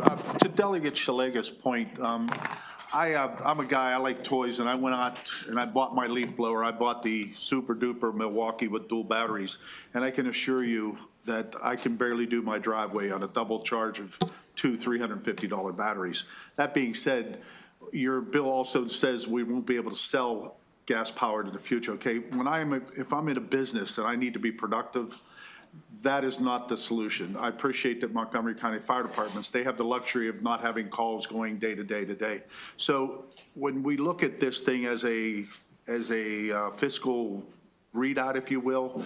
For the state to do that, productivity will go down, because I don't even know if the state can afford to have 20 or 30 batteries at a time when they're doing a major project, when they're blowing, say, the walkway between here and the house.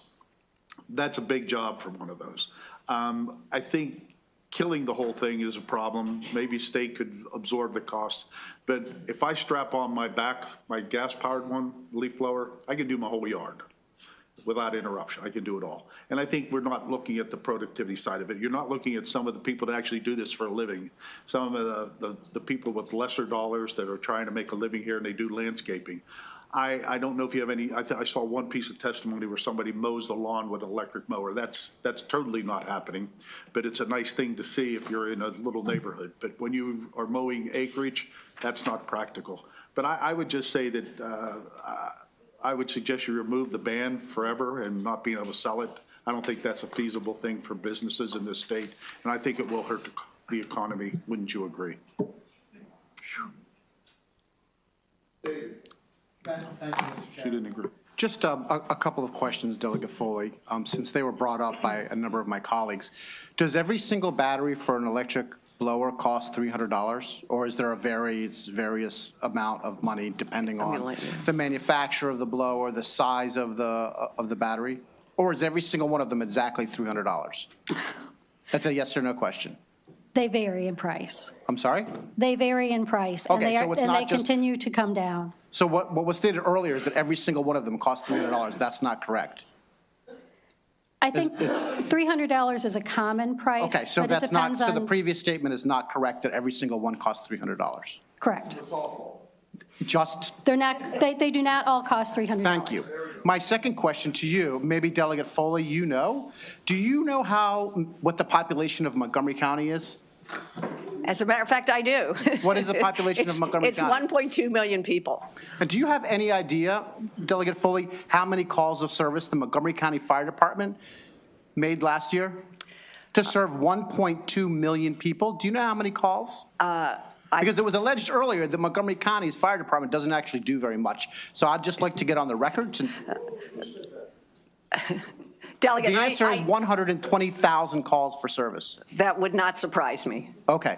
The next question I have for you is, do you know, the next question I have for you, Delegate, is that you had stated earlier that you don't have to, like, why would you have to have a gas generator to charge the batteries? Do you take a gas station with you if you're a traditional landscaping company? Do you bring a gas station with you when you want to gas up your blowers? Do you bring a gas station with you, or do you just bring a couple of cans of gasoline extra? Yeah, I think, from what I've observed, that they bring cans of gasoline. So you haven't seen like an Exxon station on the back of a trailer? No, I have not. Okay. My next question to you, Delegate, is the following. And that is that don't some of these trailers and trucks, can't you buy like a standalone master battery that can charge all of those batteries? You don't actually have to run a generator, right? Like a larger battery. Yes, you can, and that's exactly what the fire department does. Okay, and then so my next question for you, Delegate, is do you know the number of manufacturers of pickup trucks that you can use to charge equipment in? Like, for example, if I told you that the Cybertruck, for example, if someone I know had a Cybertruck, do you know that there are outlets in the back of the Cybertruck that could be used to charge all kinds of equipment? Yes, I do know that. What about the Ford F-150 Lightning? Yes. What about the Chevy Silverado? Yes. So there are a lot of cars, a lot of trucks that can be used to charge this equipment? Yes, sir. Okay, thank you. I just wanted to make sure that, because, Google says a lot of stuff, but until you dig in, and you really dig in, Google's a lot of misinformation. I think it's important to understand Google doesn't tell you everything. Thank you. Well, apparently we're going to continue this fight. You're tired. I want you to understand.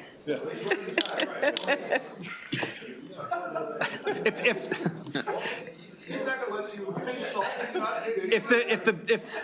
Thank you, Mr. Chairman. If the bill passes, can I still go to Delaware and buy my gas-powered leaf blower? Yes. All right. Well, I think we're all good. Thank you for that. Now we will bring up. Thank you, Mr. Chair. The unfavorables. We do have, I think, 4 guys. We have 5 in person. We have Brandon Sands, Lindsay Thomas, Richard Reinhardt, Kaylee Locklear, Mimi Schwartz. If everybody could approach, please. David.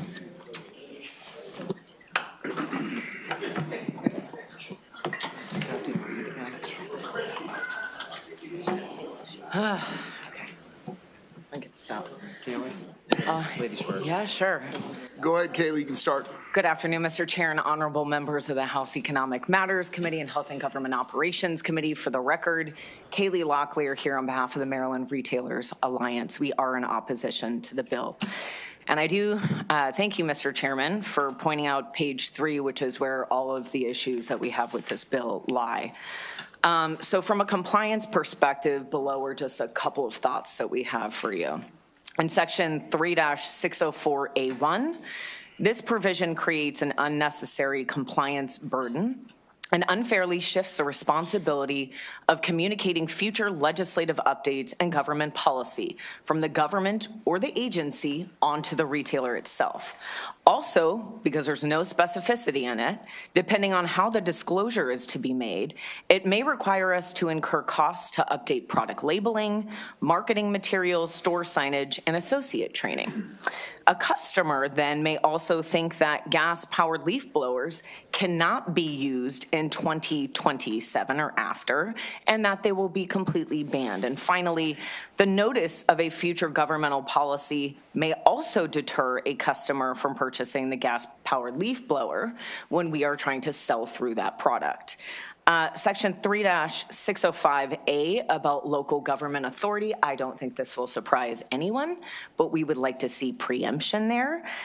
This patchwork essentially allows a patchwork of local laws that is going to create a fragmented regulatory landscape and add layers of operational complexity to our stores.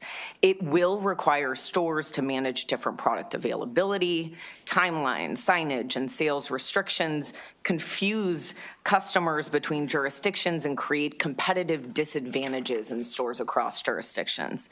Finally, I just want to add, we'd ask for a provision that allows a retailer, if you all choose to move this bill, a certain period of time to sell through our inventory. I'll go ahead and end there and glad to answer any questions.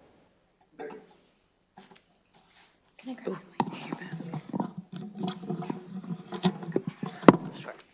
Good afternoon, Mr. Chair, members of the committee. My name is Lindsay Thompson, here on behalf of the Maryland Green Industries Council, which actually represents arborists, lawn and landscape experts, nursery and greenhouse growers in the state. We are opposed to this bill primarily because of the impacts that it would have on our small businesses that contract with the state. Commercial grade battery powered leaf blowers can cost up to 50% more than their gasoline powered counterparts. And while every single battery does not cost $300 as a replacement, that is the average cost of a commercial grade battery replacement. Because of the efficiency of these batteries, they typically last, as you heard the proponent say, only about an hour or so, which forces the contractor to make frequent stops to swap out and recharge those batteries during the workday. Additionally, they have to make a choice on whether or not to purchase about 9 batteries per piece of equipment to get through an entire day, or figure out a way to charge those batteries during their workday. While there are charging vehicles that are available, one of those trailers costs upwards of $10,000. And so they're forced to either buy all of the batteries up front, use this charging mechanism, charge them all at home overnight, which puts additional stress on our power grid, or they can do like they did in the District of Columbia, where their crews are being followed around by a diesel generator truck. We are also concerned about the environmental impacts of the batteries. So one battery lasts about 1,200 hours total, which is about 6 months of commercial use. And recycling for these batteries is not currently readily available. So with that, I would ask you to reconsider specifically the state contractor piece of this legislation due to the burden that it would put on our small and minority-owned businesses in the landscape industry. Thank you.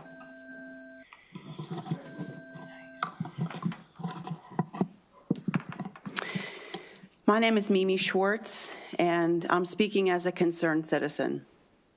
I urge an unfavorable report. I'm opposed to the bill. If you're after quiet communities, don't mandate electric. My husband and I compared 2 consumer models on the market that would serve our half-an-acre lot of blowing leaves. We looked at Greenworks and Steel.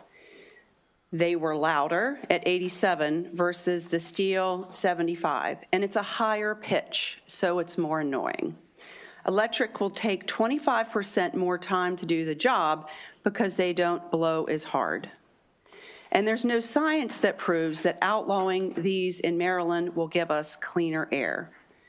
Additional hardships for landscaping businesses and consumers just trying to keep their yards neat. And I'm going to throw this in for the consumers. If you're going to quit selling them in 27, I think that does affect consumers.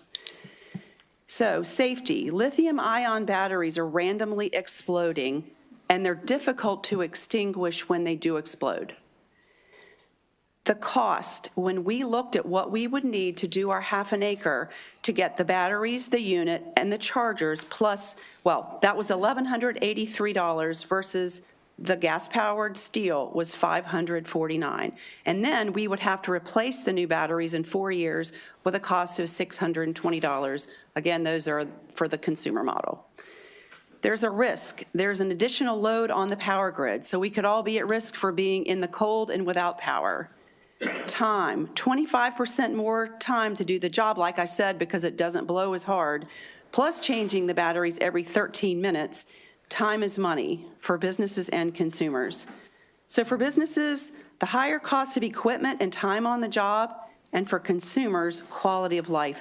We already have a problem with more people leaving Maryland than coming. Don't make it worse. Good afternoon, Mr. Chairman, members of the committee. For the record, my name is Richard Reinhart with Percy Public Affairs. We are representing the Maryland Turfgrass Council. With me today is Brandon Sands, the president. We are also opposing House Bill 701. We have submitted our written testimony, so I'm just going to make a few points for the consideration of the committee. The proponents of the bill have asserted that one of the primary reasons for this bill is to have a ban on these products to help curb noise pollution. It's even in the subtitle of their bill. Prohibiting the use and or sale of gas-powered leaf blowers on state contractors and future Maryland residents does not do anything to increase the quiet enjoyment or reduce the noise disturbances. If you look at the Maryland COMAR under the section of environmental noise standards, it sets forth parameters and restrictions on noise above certain decibel levels that are harmful to the health of the general public. There's also exemptions to that part of the COMAR, which also states very expressly that lawn care and snow removal equipment, when used and maintained in accordance with manufacturer specifics, are exempt from state COMAR environmental noise standards. So as written, HB 701 is inconsistent with the well-established noise exemptions under the state COMAR. And furthermore, even if the legislation were to prohibit the sale and use of powered leaf blowers by gas, any impacts to reduce or mitigate noise level would be insignificant when considering that electric blowers and other lawn equipment is still emanating loud noise and are also permitted to exceed those dBA levels under the state COMAR for commercial and residential use. As we heard before, that there are certain jurisdictions locally in Maryland that are already putting these bans in place. We've heard that Montgomery County has it in effect as of 2025, Baltimore City starting next year, and the city of Annapolis, not Anne Arundel County, but the city of Annapolis has also put that forward. Our position is allow for these jurisdictions to continue doing what they feel is right for their own jurisdiction. For that matter, we oppose this bill and ask for an unfavorable report. Thank you. Good Good afternoon, Chair, Vice Chair, and the committee. Yes, my name is Brandon Sands, representing the Maryland Turfgrass Council. Maryland Turfgrass Council, a nonprofit organization that represents all areas of the turf industry, including golf, sports turf, sod producers, lawn and landscape, as well as commercial vendors and suppliers. I had a long thing I was going to draw out and say, but my colleagues here have said everything that I was going to say. Couple points I want to test on is that, yes, we are not opposed to that organization against battery-powered equipment. We're just at a commercial level. The technology is not there. It's been proven. You got to carry 6 to 10 batteries. Even our opposition has told you that. You have to charge it where you're at to carry these batteries. It's $10,000 to retrofit one trailer for a commercial crew to charge 6 to 10 batteries, $10,000. And you can't operate or charge these batteries at 100-degree temperatures. I don't know what landscape company you know in the state of Maryland that hibernates for the summertime, but I don't know any. And if you've ever been inside a landscape trailer that charges these batteries about 150 degrees in the middle from June to August with Maryland temperatures, which creates a fire risk. Lithium-ion burns 10 times harder and faster than gasoline, and you can't put it out. So think of the risk that we're putting the state of Maryland at if you're going to put contractors on our property with these unsafe batteries. And the cost, the health concerns, that's not a decibel level. You're talking 6 to 8 decibels versus gas-powered versus electric. So for those reasons, we are opposed to this bill. Thank you. Seeing no questions, I move that concludes this bill here. Now we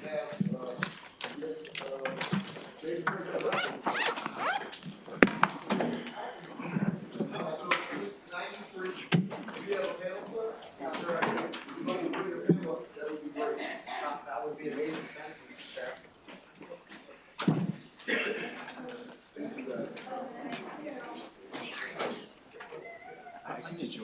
I just appreciate it. I appreciate the facts. I appreciate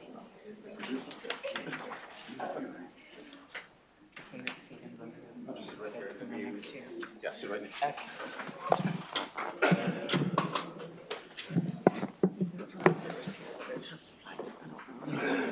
Yeah, I'll just do this and then we'll go.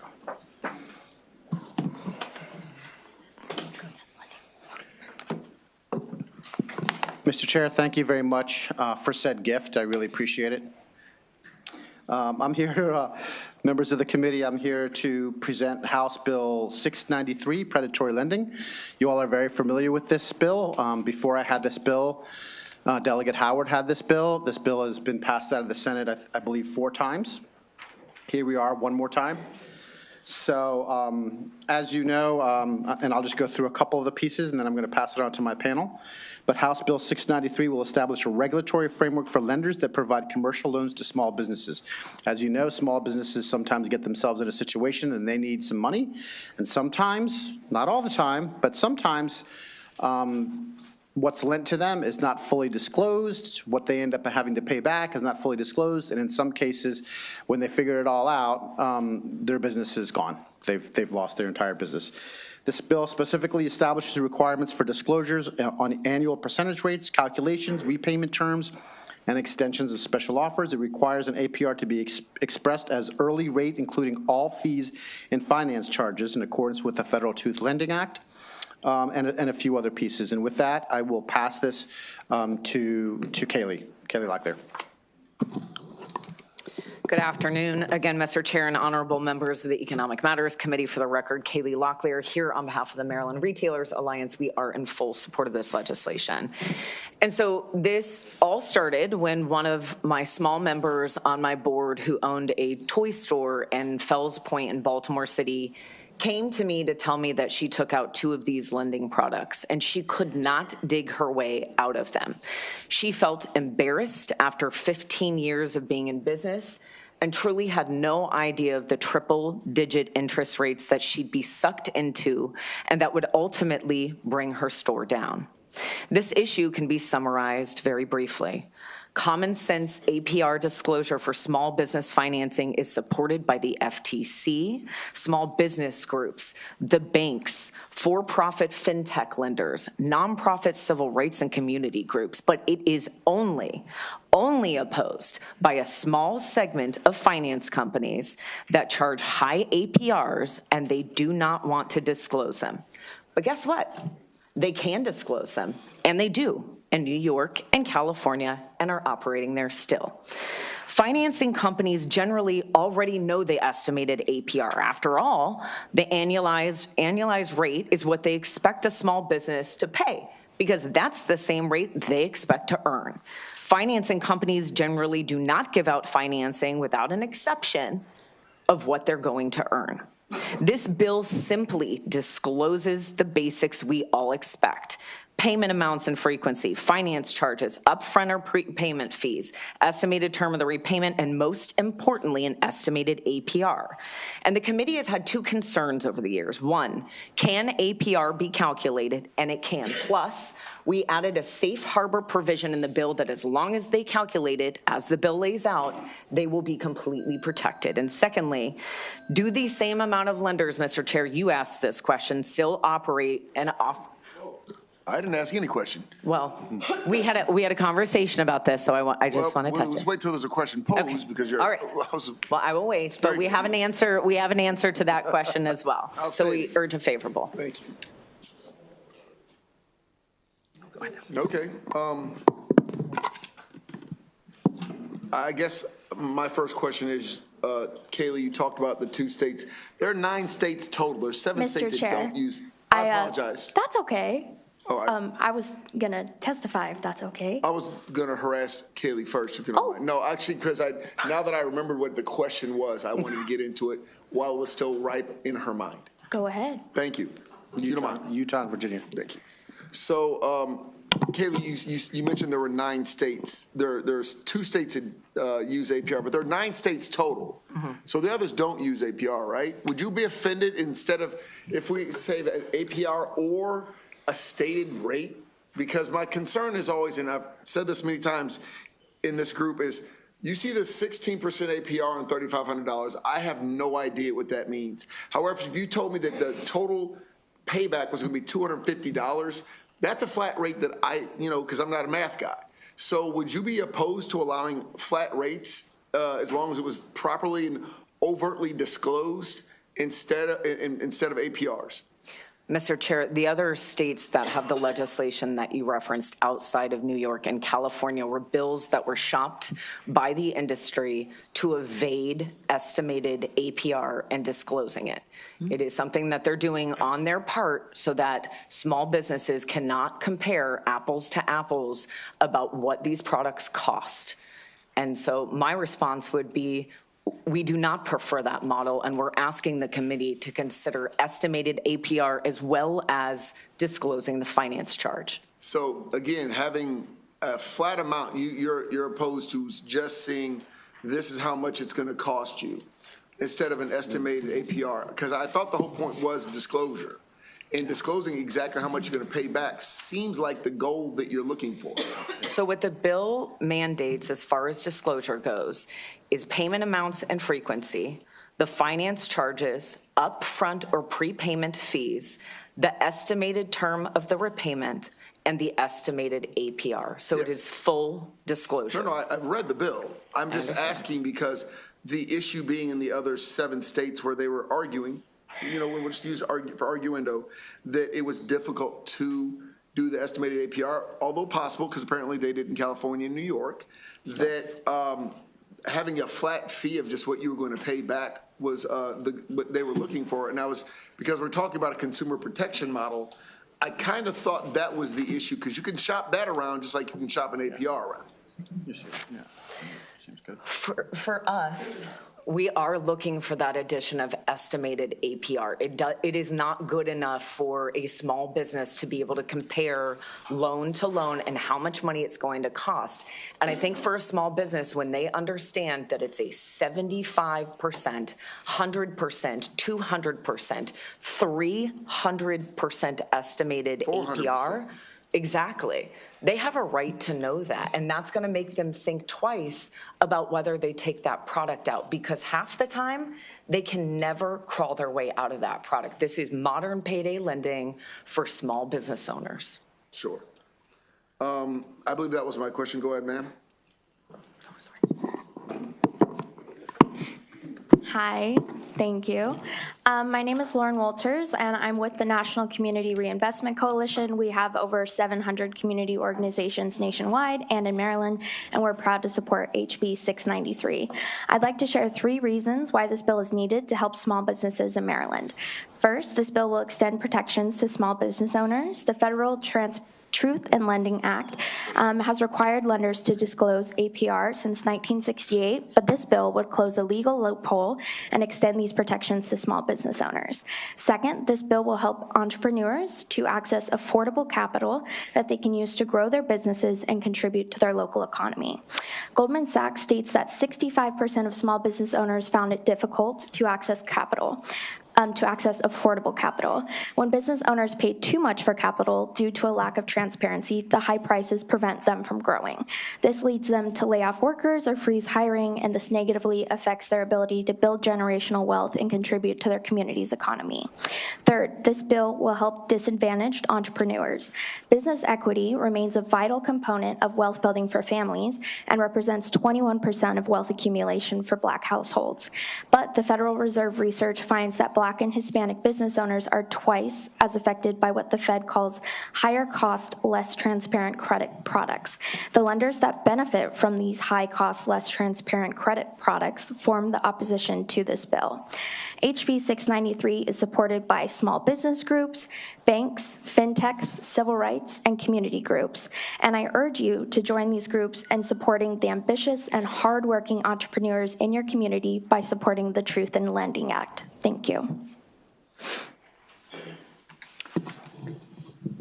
Should I? Delegate Queen?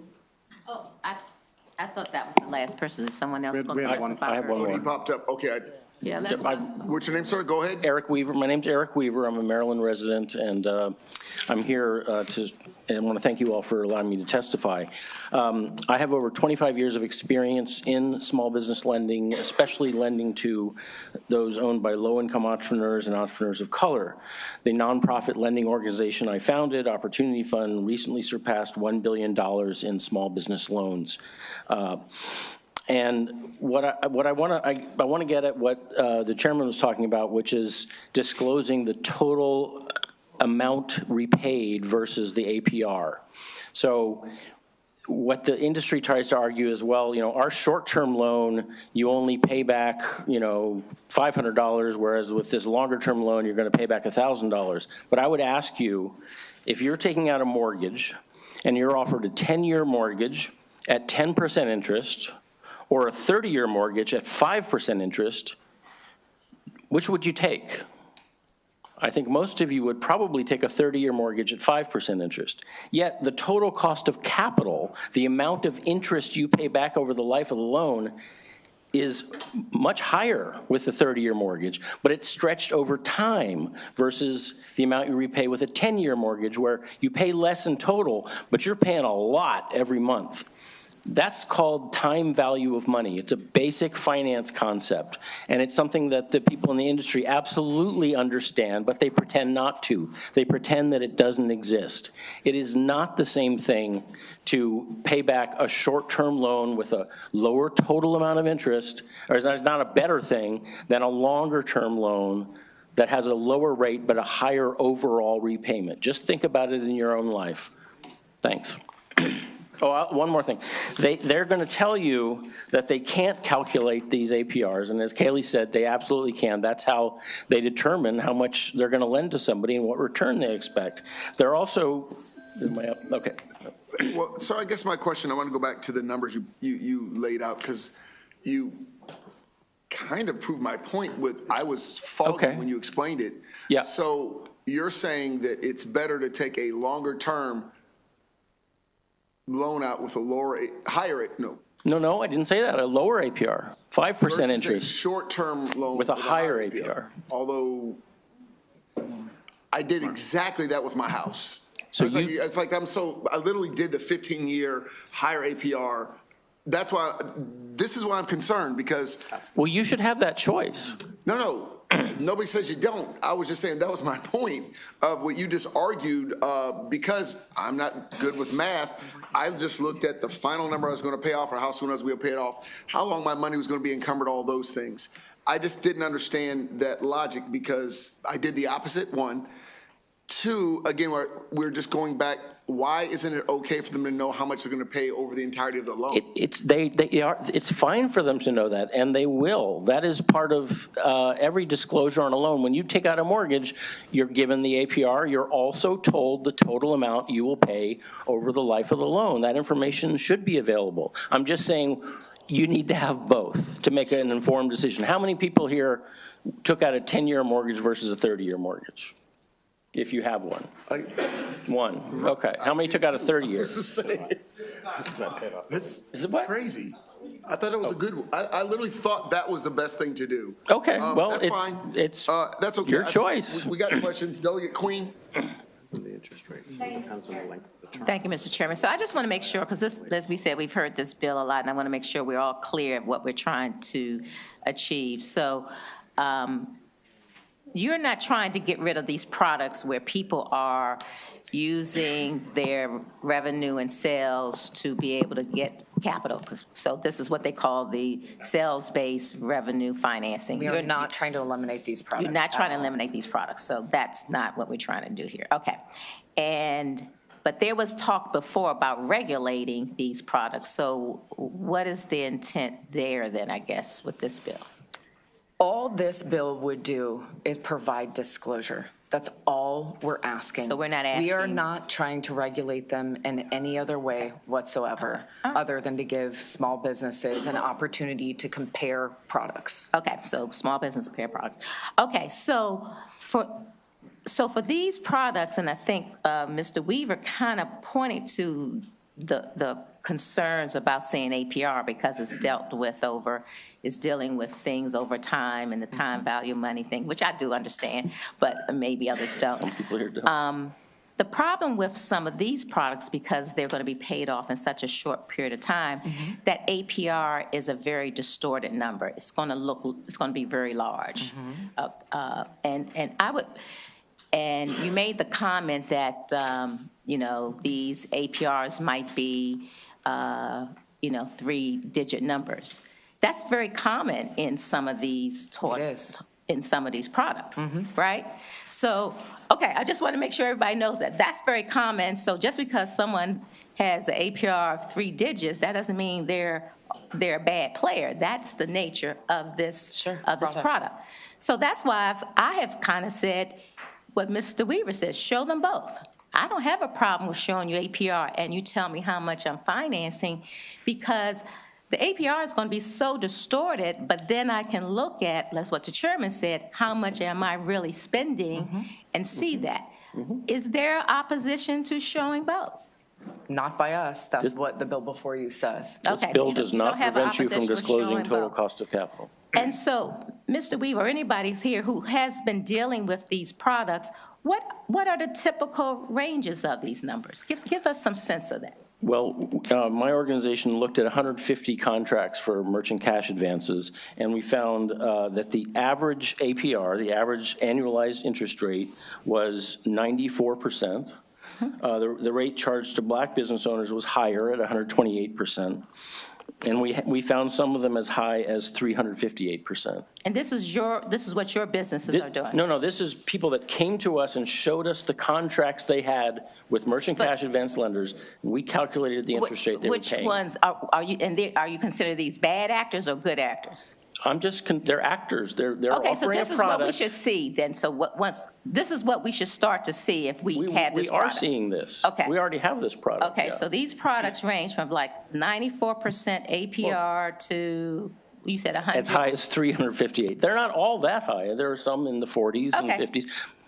I guess my point is then when we started talking about this whole thing, this whole product line, and we talked about regulation, the issue was because these products have these high APRs, we couldn't regulate, they wouldn't fall within our guidelines for what the max for a loan could be. And so that's where I'm trying to understand, how do we get around that, or is that not a problem?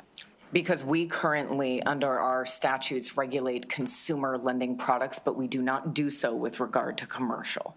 Okay, so if we start seeing these products that range from, let's say, an average of 95 to 120%, I'm not going to get the advocates for, protecting consumers saying, why did I allow this to happen in Maryland? Right. That's what you're saying. Everybody's good with that. Because Well, everybody understands this, that's what those APRs are going to look like. This bill has nothing to do with regulating putting a cap on the APRs. That's not in the bill. Understood, but consumers think something different. Some consumer advocates do. Okay. We don't. Okay, just want to make sure everybody understands that these are products that their APRs may be in the 3 digits, and that doesn't mean they are predatory lending. That's what I'm trying to get to. Predatory lending is in the eye of the beholder. I would agree with you, Delegate Queen. I would just stipulate that the main crux of this bill is just to make sure everybody understands exactly what they're getting into. Right. It doesn't put a qualification or a judgment on it. It just says, this is what you're doing. Got it? If you make that decision, that's up to you. Okay. Thank you.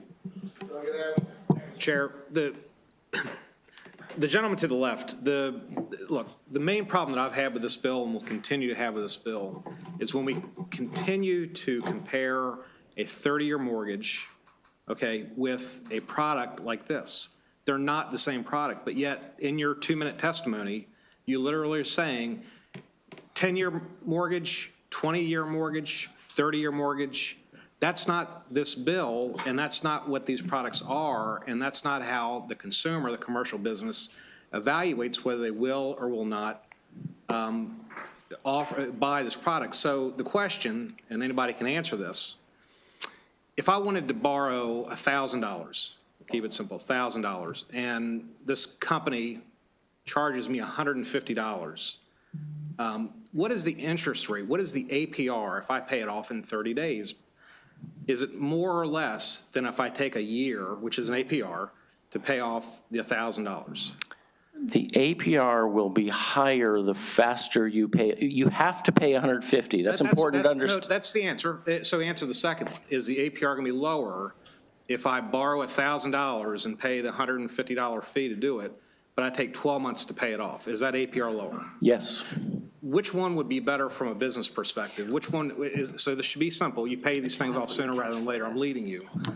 So if Better you to pay them off sooner. If you are a business person I who just is need to know if you think it's better to pay these things off sooner rather than later. It depends on your cash flow. Yeah, if you are a business owner who is able to invest their excess cash into the business and earn a positive return, you're better off paying it off more slowly. We're talking about, and I'm not saying we're talking about conflating this concept of the annual percentage rate through the lens of how a business looks at borrowing money like this. And they're two separate conversations. They're two separate ways to evaluate lending. You're trying to make this sound like they're the same. No. And then a business owner is going to be able to say, you know what? I'd love to be able to borrow $1,000 if I can get it for 6%. And by the way, that's not going to happen, right? Not the way they offer these products, but that's where this is headed. You want them to evaluate the interest rate against the mortgage rates that are in, you're shaking your head. I don't want them, I want them to evaluate against their other options for small business financing. Okay, other options for small business finance. Line of credit? Could be a line of credit. Okay. Could be a credit card, all of which are cheaper than these products. Okay, but harder to get if you don't have them, and these companies will offer money quickly, right? But why shouldn't I be able to know that number? Huh? No, I think I should, as a business owner, what I'm saying, and I'm trying to get an answer is, what's more important? If I need $1,000 and it's going to cost me $175, but no more, isn't that enough information for any business person to be able to decide whether that's money I need or want? What's the APR got to do with it, is my point. It has everything to do with it. The way these products work is they're taking either a daily debit out of your bank account or they're taking a percentage of your credit card sales. And these percentages are much higher than your margins. If you run a small business, you probably know what your margins are. And if you're paying more for your capital than your margin, you're going under. All right, Mr. Chairman, the only thing I'll add is I'm going to read the definition of the annual percentage rate. Please do. It's a standardized way to express the yearly cost of borrowing money. Yearly cost of borrowing money. these products get paid off faster than a year. That's my only comment. No, not always. They don't know. Thank you, Mr. Chair. And that's what I was going to get to. And that's always been the issue I've had with this bill, too, is that if I knowingly enter a contract to get money fast for a term of 30 days, and you're forcing me to put a number on there just so that you can tell your customers, oh, you don't want to do business over here. Let's a 300% interest rate. Come to me, I have a 10% APR, they're gouging you. Well, the difference is if I borrow 100 and they put into the disclosure, you got to pay 200 back, what's the APR on that? 200%? What's the math on that? I'm not a math guy, I'm a lawyer. What? Yeah, no one knows, right? So if I borrow 100 and I owe 200 back, what's the APR on that? 200? It depends on the time, because it's called an annualized percentage This is a rate. conversation about terms. You want to make it about APR, but it's really about terms. If I want borrow APR money- to be Hold on. one. When I'm done talking, you talk, okay? When I borrow money for a week and the contract says I got to repay it in a week, right? That's a different scenario than the mortgage analogy that you gave, where there's like 4 different types of mortgage terms: 10-year, 15, 20, 25, 30, whatever. These are not those products. It's not apples and oranges.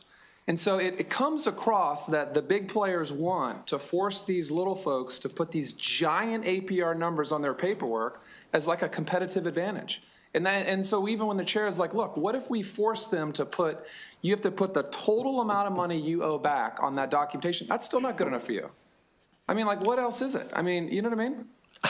Still not good enough. If You I said that borrow you- 100 and I got to pay back 200, why is that not good enough for you? Because there's a concept in finance called the time value of money. And if you don't believe in it, I don't know what to tell you. Exactly. Well, I'm not going to be voting for this bill, so.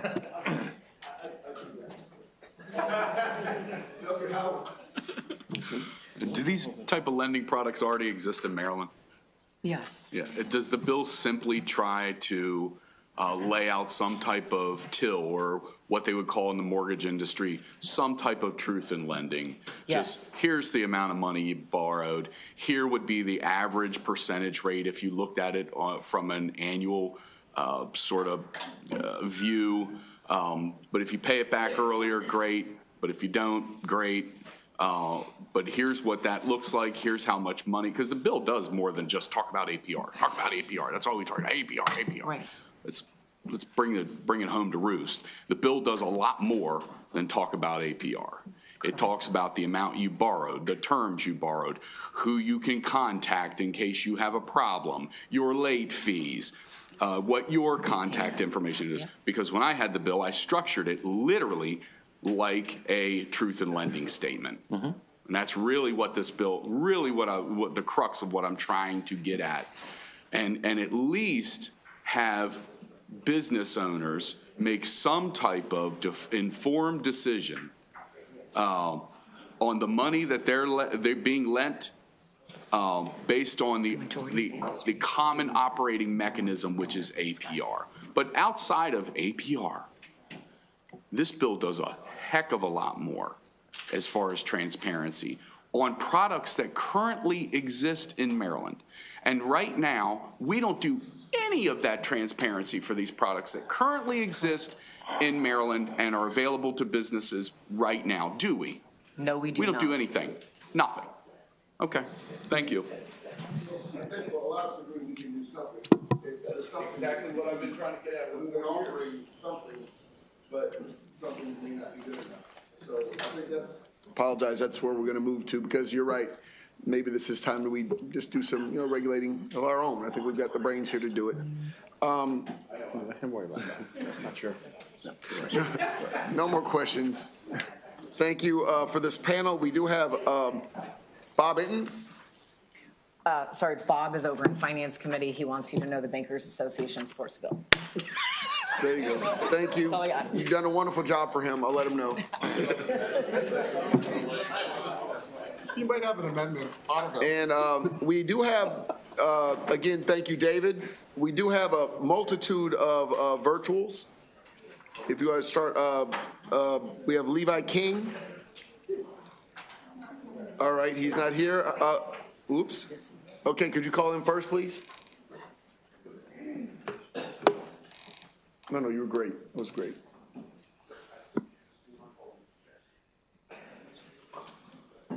Go ahead, sir, Mr. King. Thank you. Good afternoon, Chairman Wilson, Vice Chair Crosby, and Economic Matters Committee members. I'm Levi King. I represent with and work with both parties. This bill would affect small business owners and financial service providers. Not only have I been a small business owner for more than 20 years, but I'm the co-founder and CEO of NAV, a business credit and financing platform used by more than 3 million small business owners, 67,000 of which reside in this state. I'm here today because I heard there is a question as to whether or not these types of laws cut off access to capital. The answer to this question is simple: no. Transparency helps, it won't hurt anyone. If lenders claim that disclosures put their business at risk and this legislation will put them out of business, they aren't sharing the full story. Even with transparency and disclosure bills passing in California and New York, NAV has continued to help small business owners get access to high interest rate financing products when needed, and the number of providers offering these financial products hasn't dwindled. As I recall, we had 7 merchant cash advance lenders in NAV's marketplace prior to the passing of similar legislation in California. Today, we have that exact same number of MCA lenders, all still serving residents in California and New York. The financing continues to be available there, but now with more transparency. That's the data, and if we're being honest, lenders are in the game to make money, and the easiest way to do that is to keep the true cost of the product hidden. Don't let the opinion of a few lenders who may have simply be inconvenienced derail the rights of more than 600,000 small business owners here in Maryland. Please put the small business owners first. Thank you. Thank you. Seeing no questions, Lewis, Candace Peck, still there?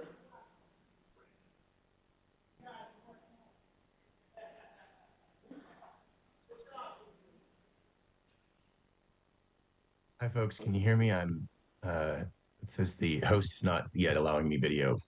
We can hear you. Yes, we can hear you, sir. Okay. Well, here we go. Thank you, folks. Hi, Chair Wilson, honorable delegates. My name is Lewis Cadence Peck. I'm the executive director of the Responsible Business Lending Coalition. I apologize for my sore throat today and the poison oak on my eye. This was just too important to miss. We represent over 1,000 for-profit lenders, nonprofit lenders to small businesses, and small businesses themselves. Providing this transparency is urgent.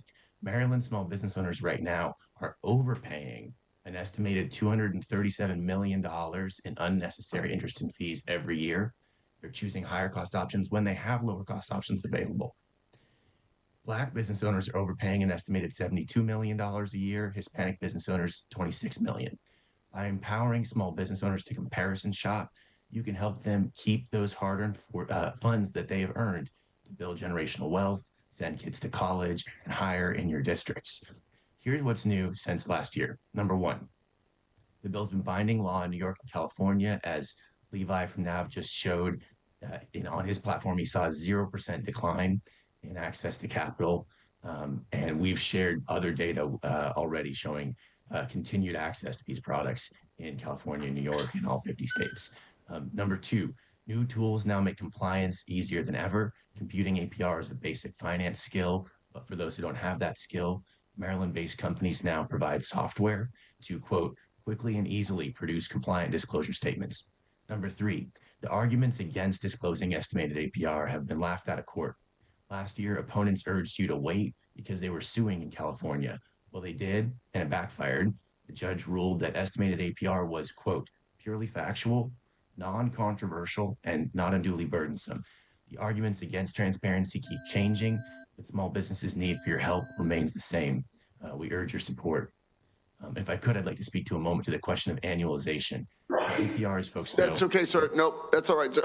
We just have a lot of, a lot of witnesses, so unless there's no question posed, I appreciate your testimony, and I don't see any questions, sir, so thank you very much. Ms. Candace Jackson. Hi, I'm trying to get on video for you. Good afternoon to Chair Wilson and the committee. My name is Candace Jackson, Vice President of Public Policy and Strategic Partnerships for the Greater Baltimore Urban League, an organization dedicated to ensuring African Americans and other minority groups secure economic self-reliance, parity, power, and civil rights. We strive daily to empower communities across the state of Maryland and to transform lives in the areas of education, health, workforce development, and entrepreneurship. I am here today to represent our membership and our CEO, Takia Warden, to advocate for the passage of HB 693. The many obstacles that entrepreneurs face to get a business proposal to actualization are exacerbated by the predatory financing and lending without full transparency and disclosure. Our organization continues to work to assist small business owners with the proper tools to create and sustain a business. However, factors like the economic and political climates can affect and impact the profitability of any business. Small business owners are harmed at a rate of 25% by predatory lending through a lack of disclosure. Small business owners of color are twice as affected by predatory lending. As a nonprofit organization that serves throughout this state, we are very concerned that if this bill does not get the support that it needs to pass, then Black and brown business owners will continue to be overcharged at a cost of $72 million and $26 million, respectively. Major media sources like the Wall Street Journal, Forbes, and Bloomberg News have cited that the lack of regulation and lending transparency has brought an increase in subprime mortgages that specifically target small business owners. One example of predatory lending in our community is Chef Jeff Brown, an entrepreneur since 2014 who created jobs in Baltimore with his restaurant. Due to being targeted as a small business owner, he eventually had to declare bankruptcy for being overcharged, minimally financed, and forced to pay high fees at higher rates from his profits. On behalf of small business owners throughout the state of Maryland, and for the sake of our economic stability and growth, we request your support to move the Small Business Truth in Lending Act, HB 693, forward. Thank you. Thank you, ma'am. Seeing no questions. Sonia Morgan. Okay. How about Joshua Miller?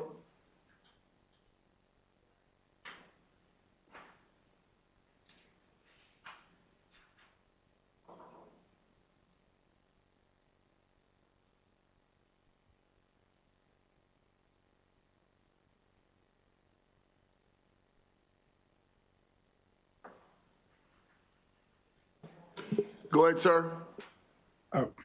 Good afternoon, members of the Economic Matters Committee. I appreciate the opportunity to testify in strong support of HB 0693, the Small Business Truth in Lending Act. I'm Joshua Miller, Vice President of Research and Policy at Axion Opportunity Fund, a national nonprofit CDFI lender that has provided over $1 billion to over 34 underserved entrepreneurs across 45 states, including the state of Maryland. As a founding member of the Responsible Business Lending Coalition, we support this bill because it does one simple but critical thing. It ensures small business owners know the true cost of their financing by requiring lenders to disclose APR, the same transparency required in consumer lending. Right now, barbers, caterers, truck drivers, and other small business owners are being deceived by non-bank lenders using misleading terms like simple interest rate or factor rate or flat rate to mask real cost of borrowing. Our research uncovered that what may look like a 1.1 factor rate actually is hiding a 70% APR, and these loans often exceed 94% APR, sometimes going as high as 350%. These non-bank lenders claim that disclosing APR will limit access to capital, yet they're required to provide these disclosures to over 46 million people in major states in our country. Just as important, being trapped in debt, losing your business, and having to file for bankruptcy is far worse than receiving what appears to be a good loan. True access to capital means access to fair and transparent and affordable credit, not deceptive loans that push borrowers into cycles of unmanageable debt. And if these lenders are arguing that transparency hurt their businesses, then they're admitting that deception is their business model. With this bill, Maryland lawmakers have the power to protect our small business owners by demanding fairness, transparency, and accountability in lending. I urge you to stand with Maryland's entrepreneurs and vote yes on HB 0693. Thank you.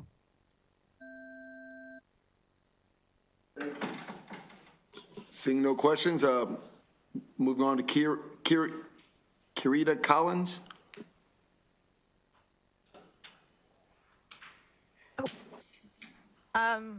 I'm not sure if I can get my video to start. Okay, there we are. My name is Kirita Collins. I own a small business in Baltimore City. I don't have a lot of fancy information for you about APRs that are affecting, members in small business people all over the state. I can only tell you what is relevant to me. I've been in business for almost 19 years, and I almost lost everything, including, you know, the 4 employees that I had at the time, because I had signed myself up for one of these loans. Now, I know that we are not calling them predatory or payday lenders, but it's basically what it is. But even still, you know, I still deserve to have the option to take that loan out if I want to. But if I had understood that I would be paying over 300% interest at the time, I may have made a different decision. I may have explored other lending options, but I didn't understand that. And I'm not an idiot. I've been in business for this long because I'm pretty smart. And I have 2 degrees, and all of that is because I'm a pretty smart person. But these loans are just detrimental to small businesses like mine. They were targeted. I received phone calls on phone calls and text messages from these lenders offering me money, sounding like, you know, the wizard in Oz. And they made it very easy, so much easier than getting a loan from the bank. And it seemed like the right option, but I didn't have all the information. I don't understand, honestly, why we're still talking about just giving people information. I'm baffled by it. This seems like such an easy bill to support. It is asking the bare minimum from these lenders, and I think that small business owners like me deserve at least that.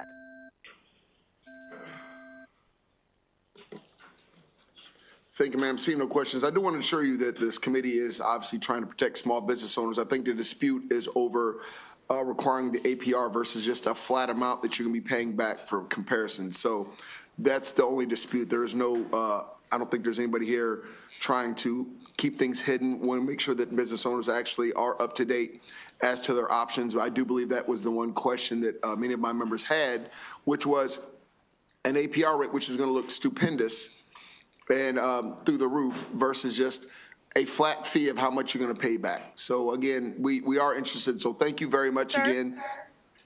I'm sorry to interrupt you, but I really do believe that having both sets of information, both sets of numbers, is critically important. And I appreciate all the work that you're doing. Thank you, and thank you to other members of the committee. Thank you very much for your testimony, ma'am. I appreciate you taking the time. Have a wonderful day. You too. Jamie Robinson.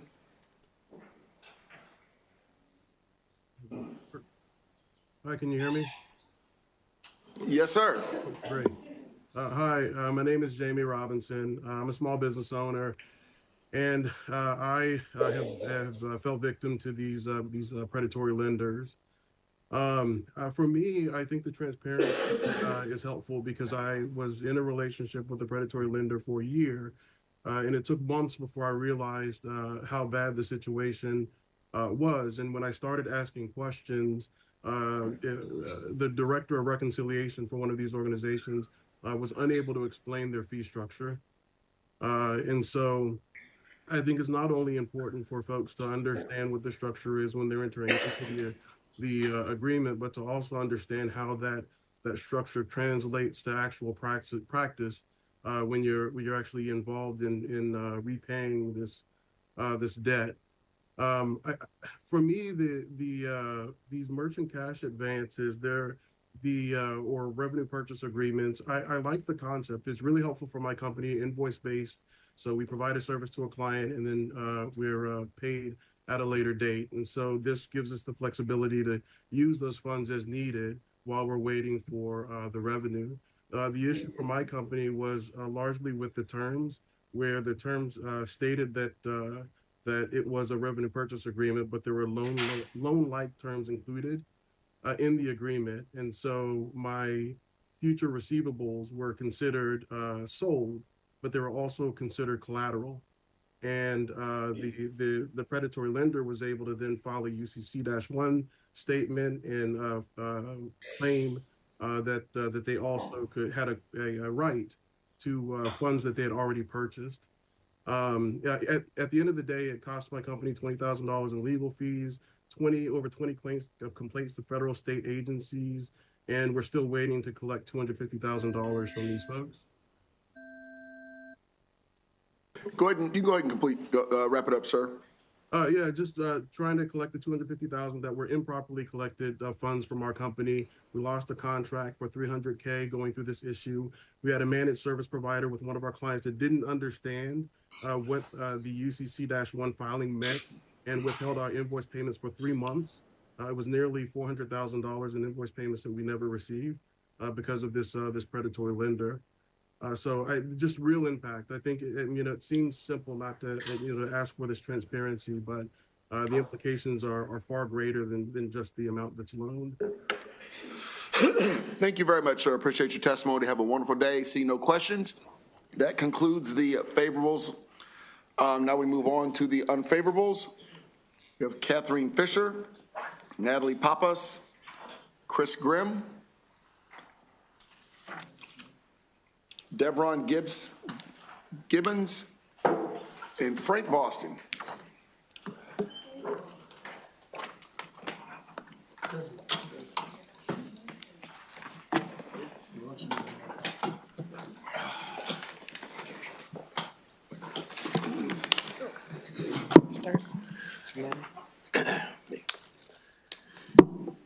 May we begin, Mr. Chairman? Please. For the record, I'm Frank Boston III. I'm here on behalf of the Revenue-Based Finance Coalition, and we respectfully oppose this bill in its current form. We certainly support registration and regulation, but it's already been articulated, and I will repeat it, but disclosure of the APR for this product is practically unworkable, outdated, and problematic. The flat rate, as the chairman has articulated, is what we support. We call it total cost of capital, and that's the answer. This way you know the exact amount of what you have to repay. You have, as a part of your testimony that Kate Fisher has submitted, the form. There's a box at the top of the form. And this form is used in Virginia. Virginia is one of the 7 states that uses total cost of capital, and it works. It's a neighboring state. It's a regional state. We can do the same thing. It's in this form, total amount financed, fees deducted or withheld at disbursement amount, finance charge, total repayment amount, estimated number of payments. Boom. That's all you need to know. You want to know, just like Delegate Adams, Delegate Pippies had articulated, as a businessman, I'm a businessman myself. How much do I have to actually repay? On that $1,000, do I owe you an extra 150? That's all I need to know. To Delegate Queen, I like your idea, but instead of disclosing both, how about the option of both? You can choose to offer it as a disclosure of APR, or you can choose to offer it as flat fee, total cost of capital. Let the contractual partners make that decision. Next. Yep. Thank you. Is it on? Go ahead. Doesn't matter. Oh, okay. Thank you, Chair Wilson. My name is Kate Fisher, and I'm a partner with the law firm Hudson Cook in Hanover, Maryland. I represent the Revenue-Based Finance Coalition, a group of responsible finance companies that provide capital to small and medium-sized businesses. The Revenue-Based Finance Coalition supports disclosures that tell our customers the total dollar cost of their financing instead of APR. And as folks here have already heard, in the last few years, 7 states have rejected an APR disclosure and instead require the total cost of capital disclosure, most recently Connecticut, Kansas, and Missouri. Virginia adopted a disclosure model without APR in July of 2022, and there are approximately 200,000 business establishments employing more than 3.4 million people within the greater DMV area. Businesses in Virginia, DC, and Maryland should be receiving the same disclosure information when applying for commercial financing, and right now they are not. We respectfully urge the committee to please examine the disclosure law codified by Virginia and Connecticut and consider adopting a similar model instead of what is currently proposed by House Bill 693. You will hear, or you have heard today from groups supporting HB 693 in its current form who will try to convince you that APR is the gold standard of cost comparison, but it is not. APR does not uniformly or accurately reflect the true cost of various commercial financing products. Businesses want to know the total dollar cost of the financing that they are receiving, and that is what we are advocating for. APR considers finance charges including interest that accrues over time, the required payment schedule, and a loan term. But in revenue-based financing, there is no interest that accrues, no required payment schedule, and no loan term. The cost of the financing does not increase regardless of how long it takes to pay. Thank you. Thank you, ma'am. Go ahead, sir. Thank you, Chair Wilson, members of the committee. My name is Chris Grimm, testifying on behalf of the Innovative Lending Platform Association, ILPA. ILPA is a leading trade association representing online finance companies and servicers serving small businesses. Our members offer various financing products from loans and lines of credit to merchant cash advance and factoring. We provide working capital to thousands of Maryland businesses in as quick as 24 hours. In 2016, ILPA created the Smart Box. This was the industry's first model disclosure tool. We've always supported disclosure. We appreciate the sponsor's goal of bringing transparency to small businesses. However, in the nearly 10 years since SmartBox was introduced, the market and regulatory landscape have changed. APR is no longer an appropriate metric and can even confuse small businesses and mask the actual cost of capital. A lot of the discussion so far today has been around APR disclosure and the question of why is disclosing both a bad thing. If you overweight the importance of APR, people are going to gravitate towards that number and not fully understand the total cost. I know when I bought my first house, my only house, I refinanced. When I got my first mortgage, I thought I had a great loan, 4% interest. I was excited, signed on the dotted line, great. Got the disclosures and then read all the way down to the bottom. I could almost buy a new house for what I'm paying. It's the over-reliance on APR that creates confusion and potentially masks the total cost of capital. Just on a closing note, a lot of numbers were thrown around. A $50,000 loan with 10% APR on a 10-year term has a total cost of $29,000. A $50,000 loan on a rate of 1 year with 30% APR, $8,900. Thank you. Good afternoon, Mr. Chair. Thank you for having me. My name is Devron Gibbons. My name is Devron Gibbons. I'm the Executive Vice President of a company called Everest Business Funding. We're one of the larger companies in the industry and in the space.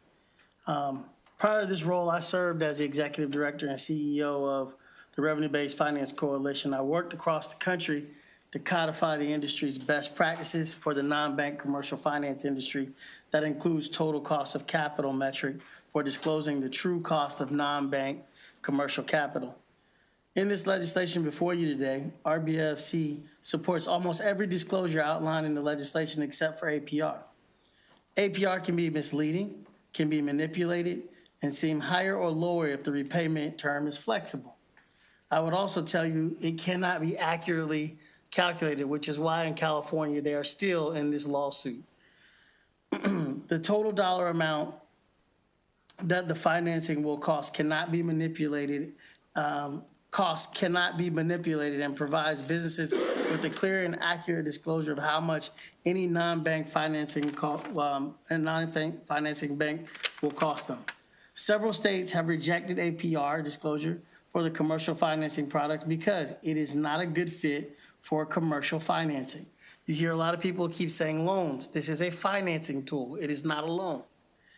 Instead, they have mandated that financing companies disclose total cost of capital that can be compared accurately across all products. We are asking the Maryland legislature to consider uniformity with 7 other states across the country, including Virginia, codifying a model for disclosure model for the state that requires total cost of capital to be disclosed to not require APR disclosure. I want to also dispel that rumor that good companies disclose APR and bad companies do not. That is just a myth, and it is not accurate or true. Thank you, Mr. Chair. Thank you. Excuse me. Good afternoon. My name is Natalie Pappas, and I'm here on behalf of a company called Rapid Finance. We are a funding company, and we are actually headquartered in Bethesda, Maryland. I don't know if it's good or bad right now being from Montgomery County, but I'll let the committee decide. You own a leaf blower. I don't have a leaf blower. So I just wanted to, we've heard a lot today, so I just wanted to touch on a couple points that got brought up from the proponents. The first one, I believe one of the proponents said that we are operating out of a legal loophole by not disclosing under TILA.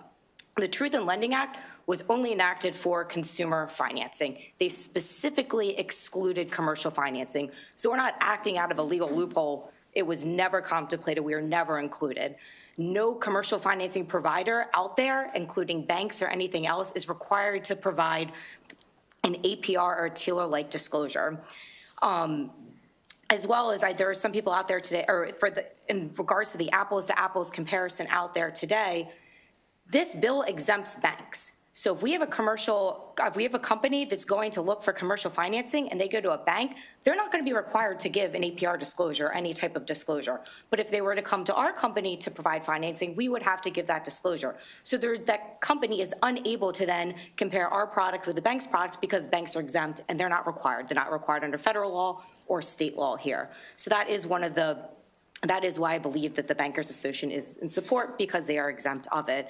In regards to the point that we are calculating APR in New York and California, the issue with that is there are a lot of assumptions that are going into these calculations. I've spent months, 30-plus page documentation going back and forth with the regulators in both states because there are certain assumptions that you have to make that were not accounted for. And that's the issue, is that although these are being calculated, they might not be accurate because we are not given the tools by the state in order to make those calculations. So they are misleading in that regard because of that. Thank you for your time.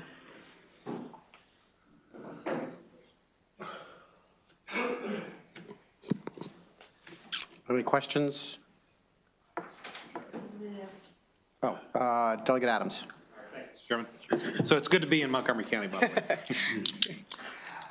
To the gentleman to the right, you were throwing some numbers. Could you repeat those for me? It seems like you had it in your testimony, but I wanted to ask a question off of that.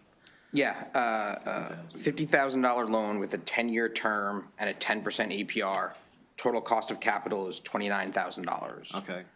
$50,000 loan, 1-year term, 30% APR is $8,900. Okay.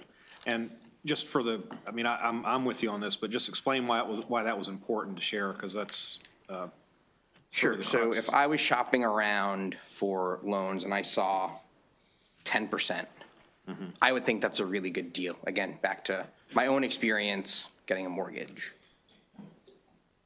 I might not know that there may be other products out there that are cheaper, even though they have a shorter term and a higher APR. That's where the misleading part of this comes in. Right? There is a such thing as too much disclosure if it misleads the person who's receiving that disclosure. And I think that's the issue that we're trying to get at here. APR is designed for long-term traditional financing products on the consumer side. These are short-term products. Some are loans, some are not loans, designed to support small businesses. They're working capital. It's a different product and a different world. Yeah.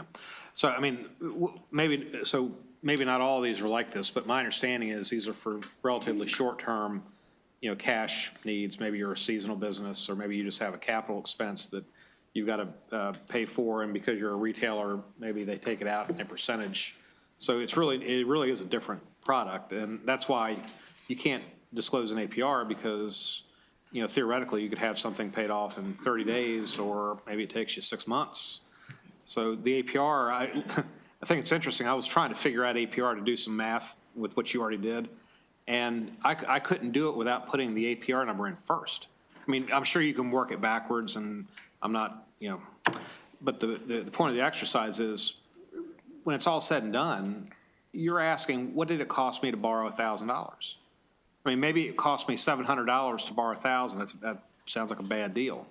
But if I need $1,000, and they say I need I'm going to need you to pay me $150, that's not hard to explain to a customer, and it's not hard to explain from can I make a business decision, which is ultimately what we're talking about, making a business decision.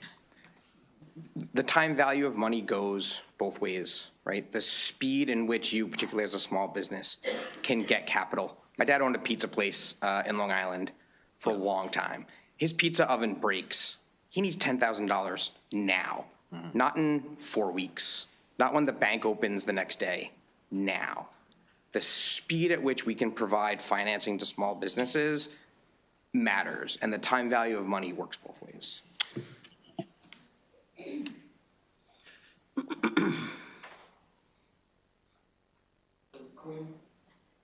Thank you, Mr. Chairman. So I just want to preface this comment with, I remember when Seth Howard brought a bill like this before, and that was when Chair Davis was here. So this has been a while. We've been trying to deal with this. So just want to preface, I think it's time for us to pass some sort of truth in lending bill for small businesses. So we need to do this. Is everybody clear on that? And so, APR for me, or whether you do it with the full disclosure, is fine. I think you could have both. But I do understand that may not be, that may be misleading for this type of product. And so I think the first thing we need to understand for people is that this is not a mortgage. This is not something we're talking about you pay off in 30 years, 15 years, or whatever. And so trying to compare it to a mortgage is not the same. And so that's where the confusion is. Most people who are probably coming to get this type of loan can't get a conventional bank loan, or they are expended their credit cards, and so they're looking for, as you said, money fast or whatever, and that an APR is going to look like a real crazy number for them. But it is something people may be able to, some business owners may understand that, right? Or they may be in a position where they could possibly get a traditional loan or something, and so they could make that comparison to a traditional loan in these type of products. That's why I'm saying do both. Now, we could debate that, the option of, let them choose one or the other. I think that is an option to think about, but I think we need to figure out how do we get some truth in lending bill passed, because that's the most important part. We need to somehow help small businesses know that this product is not as beneficial. When we're still talking about these saying, sales-based products, this one is a good one or this one is not. They need some way of being able to determine that. And so, I think we need to sit down and look at this and figure that out. Yes, you have a question for me? No, may I respond? I think so. Can you? Is that okay, Mr. Chair? Was it a question? No. I'm asking how we can figure this out. Just real quick, I think you make some excellent points. One is, we are probably the largest in the space in the country. And I will tell you that probably 80% of the folks that come to us can get a conventional loan at a bank. It is about the speed of the money. Well, if they can get a conventional loan at the bank, then they should understand APR. That's very accurate, and I think a lot of people do. I'll give you a perfect example. We talk about California as being this great model. I've met with a young lady in California who has had a restaurant for over 40 years in California, and she said, I didn't understand anything about APR. Her family passed this restaurant down to her over generations, and she said, at the end of the day, the only reason that I could understand what I was doing was because I had total cost of capital. That's why I say both is important. So, but the APR was not helpful to her. But it's there. You can explain the rest. I'm not going to debate Yes, back and ma'am. forth to you Yes, all, ma'am. but we need to figure this out and get something passed. That's all I'm going to say. Thank you, Mr. Chair. So I understand your argument, and I appreciate you taking the time to explain. So a couple of quick points. One is,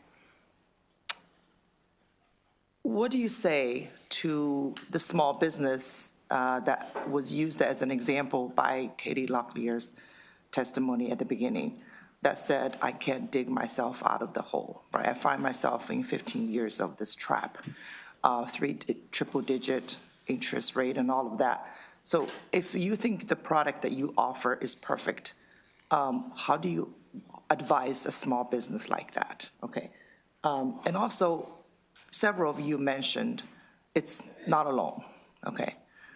But do you think a typical small business understands that this is not a loan because it's expected to be paid off much quicker? I can respond to your second question, if I may. So as part of my law practice, I advise providers of non-bank commercial financing on regulatory compliance and also on drafting the contracts so that their customers can understand the transaction that they're entering into. With revenue-based financing in particular, there is not a term for repayment. And so there is not, in a loan where there are fixed payments that have to be made monthly, and then there is a due date by which all payments must be made. This product works differently in that payments are based on the small business's actual revenue. So as that revenue is generated, they make payments based on a percentage of that revenue. And so if their revenue slows to a trickle, they're only obligated to pay 10% of that trickle. If their revenue increases, they could be obligated to pay more.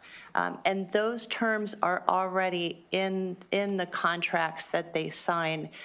In fact, the Revenue-Based Finance Coalition has advocated as a best practice clarity and conspicuous disclosure. So, for example, the Virginia disclosure law has very clear information about when payments are required. If payments are based on a percentage of revenue, that has to be disclosed in the disclosure. So in my experience, that information is clearly stated in, for example, Virginia on their disclosure and on the contract. So it's all revenue-based? Yes. Yes, ma'am. And I can take to your first part. So Rapid Finance, we majorly actually provide loans and lines of credit to our clients. We do some sales-based financing, but it's not to the extent of some of the other companies in the industry. So in this situation with both of the people that had testified, our team first would go and speak with them, go through their bank statements, see what's going on. Is there something else in their revenue that happened if they are seasonal business, or, did something go up in cost or something like that? So we try to work with the business to see what's actually going on. Rapid on the outset, we're looking to make sure we're not going to be taking too much of that revenue to try to harm that business. So we go through extensive underwriting. We're looking at that to make sure that we're not overburdening that company with the financing that we're providing for them. And then if they're on the back end, if something were to happen, the wildfires or the flooding, we're immediately reaching out to those clients to see if we can temporarily pause their payments or work with them to see what's going on with them to try to make sure that, they're able to stay in business and work with them. So whether or not I don't know the financing that either of those parties had, I am not able to say whether it was the financing or there was a collective, I can't say, but it's the type of thing that we would try to work with that business and look and see, if we're able to reduce any payments or what actually is going on to try to be helpful to work together. Doug, to Natalie's point, all of the companies. I'm sorry. Was there a second, Joe? That's fine. I was on the same the first question she was doing. Okay. I just want to make sure that yes, sir. We're asking questions that are posed late in the day. Yes, sir. Doug G, good? That's fine. You turn your mic on. Thank you, Mr. Chair. help me with something here? I went through a loan like this years ago, but I want to know from your standpoint, when I walk into you and I talk to you or you come into my office, first of all, this is not predatory lending. I'm right on saying that, correct? Yes. It's not, okay, because we've heard that term. But when I walk in and we have that initial discussion and the dollar amount comes up, say I need $5,000 and that dollar amount comes up, how do you handle the comment after that? What is the proper process? I say $5,000, you come back and say, this is what it will cost you. How does that go? Does anybody know? So if we were to come in, we would provide you, we'd go over, if you qualify for different options, if you wanted a 12-month term, 18-month, the different And financing. you tell me amount. what it will cost at that time? Yes, it would. And so then we would have that, we would provide you with the cost of the capital, how much we'd be financing you, if it's a loan or line of credit, the term, or if it's sales-based financing, that percentage of the receivables we'd be taking from you. So we would provide you with that information. We would provide you with the contract, which has all of that information right there underneath your name or right above your name, right there in the contract, so you'd be able to review it. So you would have all of that information prior to receiving the financing. So I know how much I want, I know how much you want back. Yes, it's And on our contract, some sorry. reason we want to insert the APR on that, which would convolute this because I'm not borrowing it for a year. I'm borrowing it for a specific term because I need something now and I'll have that cash now. Correct. Okay, thank you very much. Thank you, Mr. Chair. I think that does conclude the hearing. Any more questions? And that's, colleagues, you do have a next schedule at 6 p.m. today. Always good to see you. Not much matters. This is what 2 kids does to you.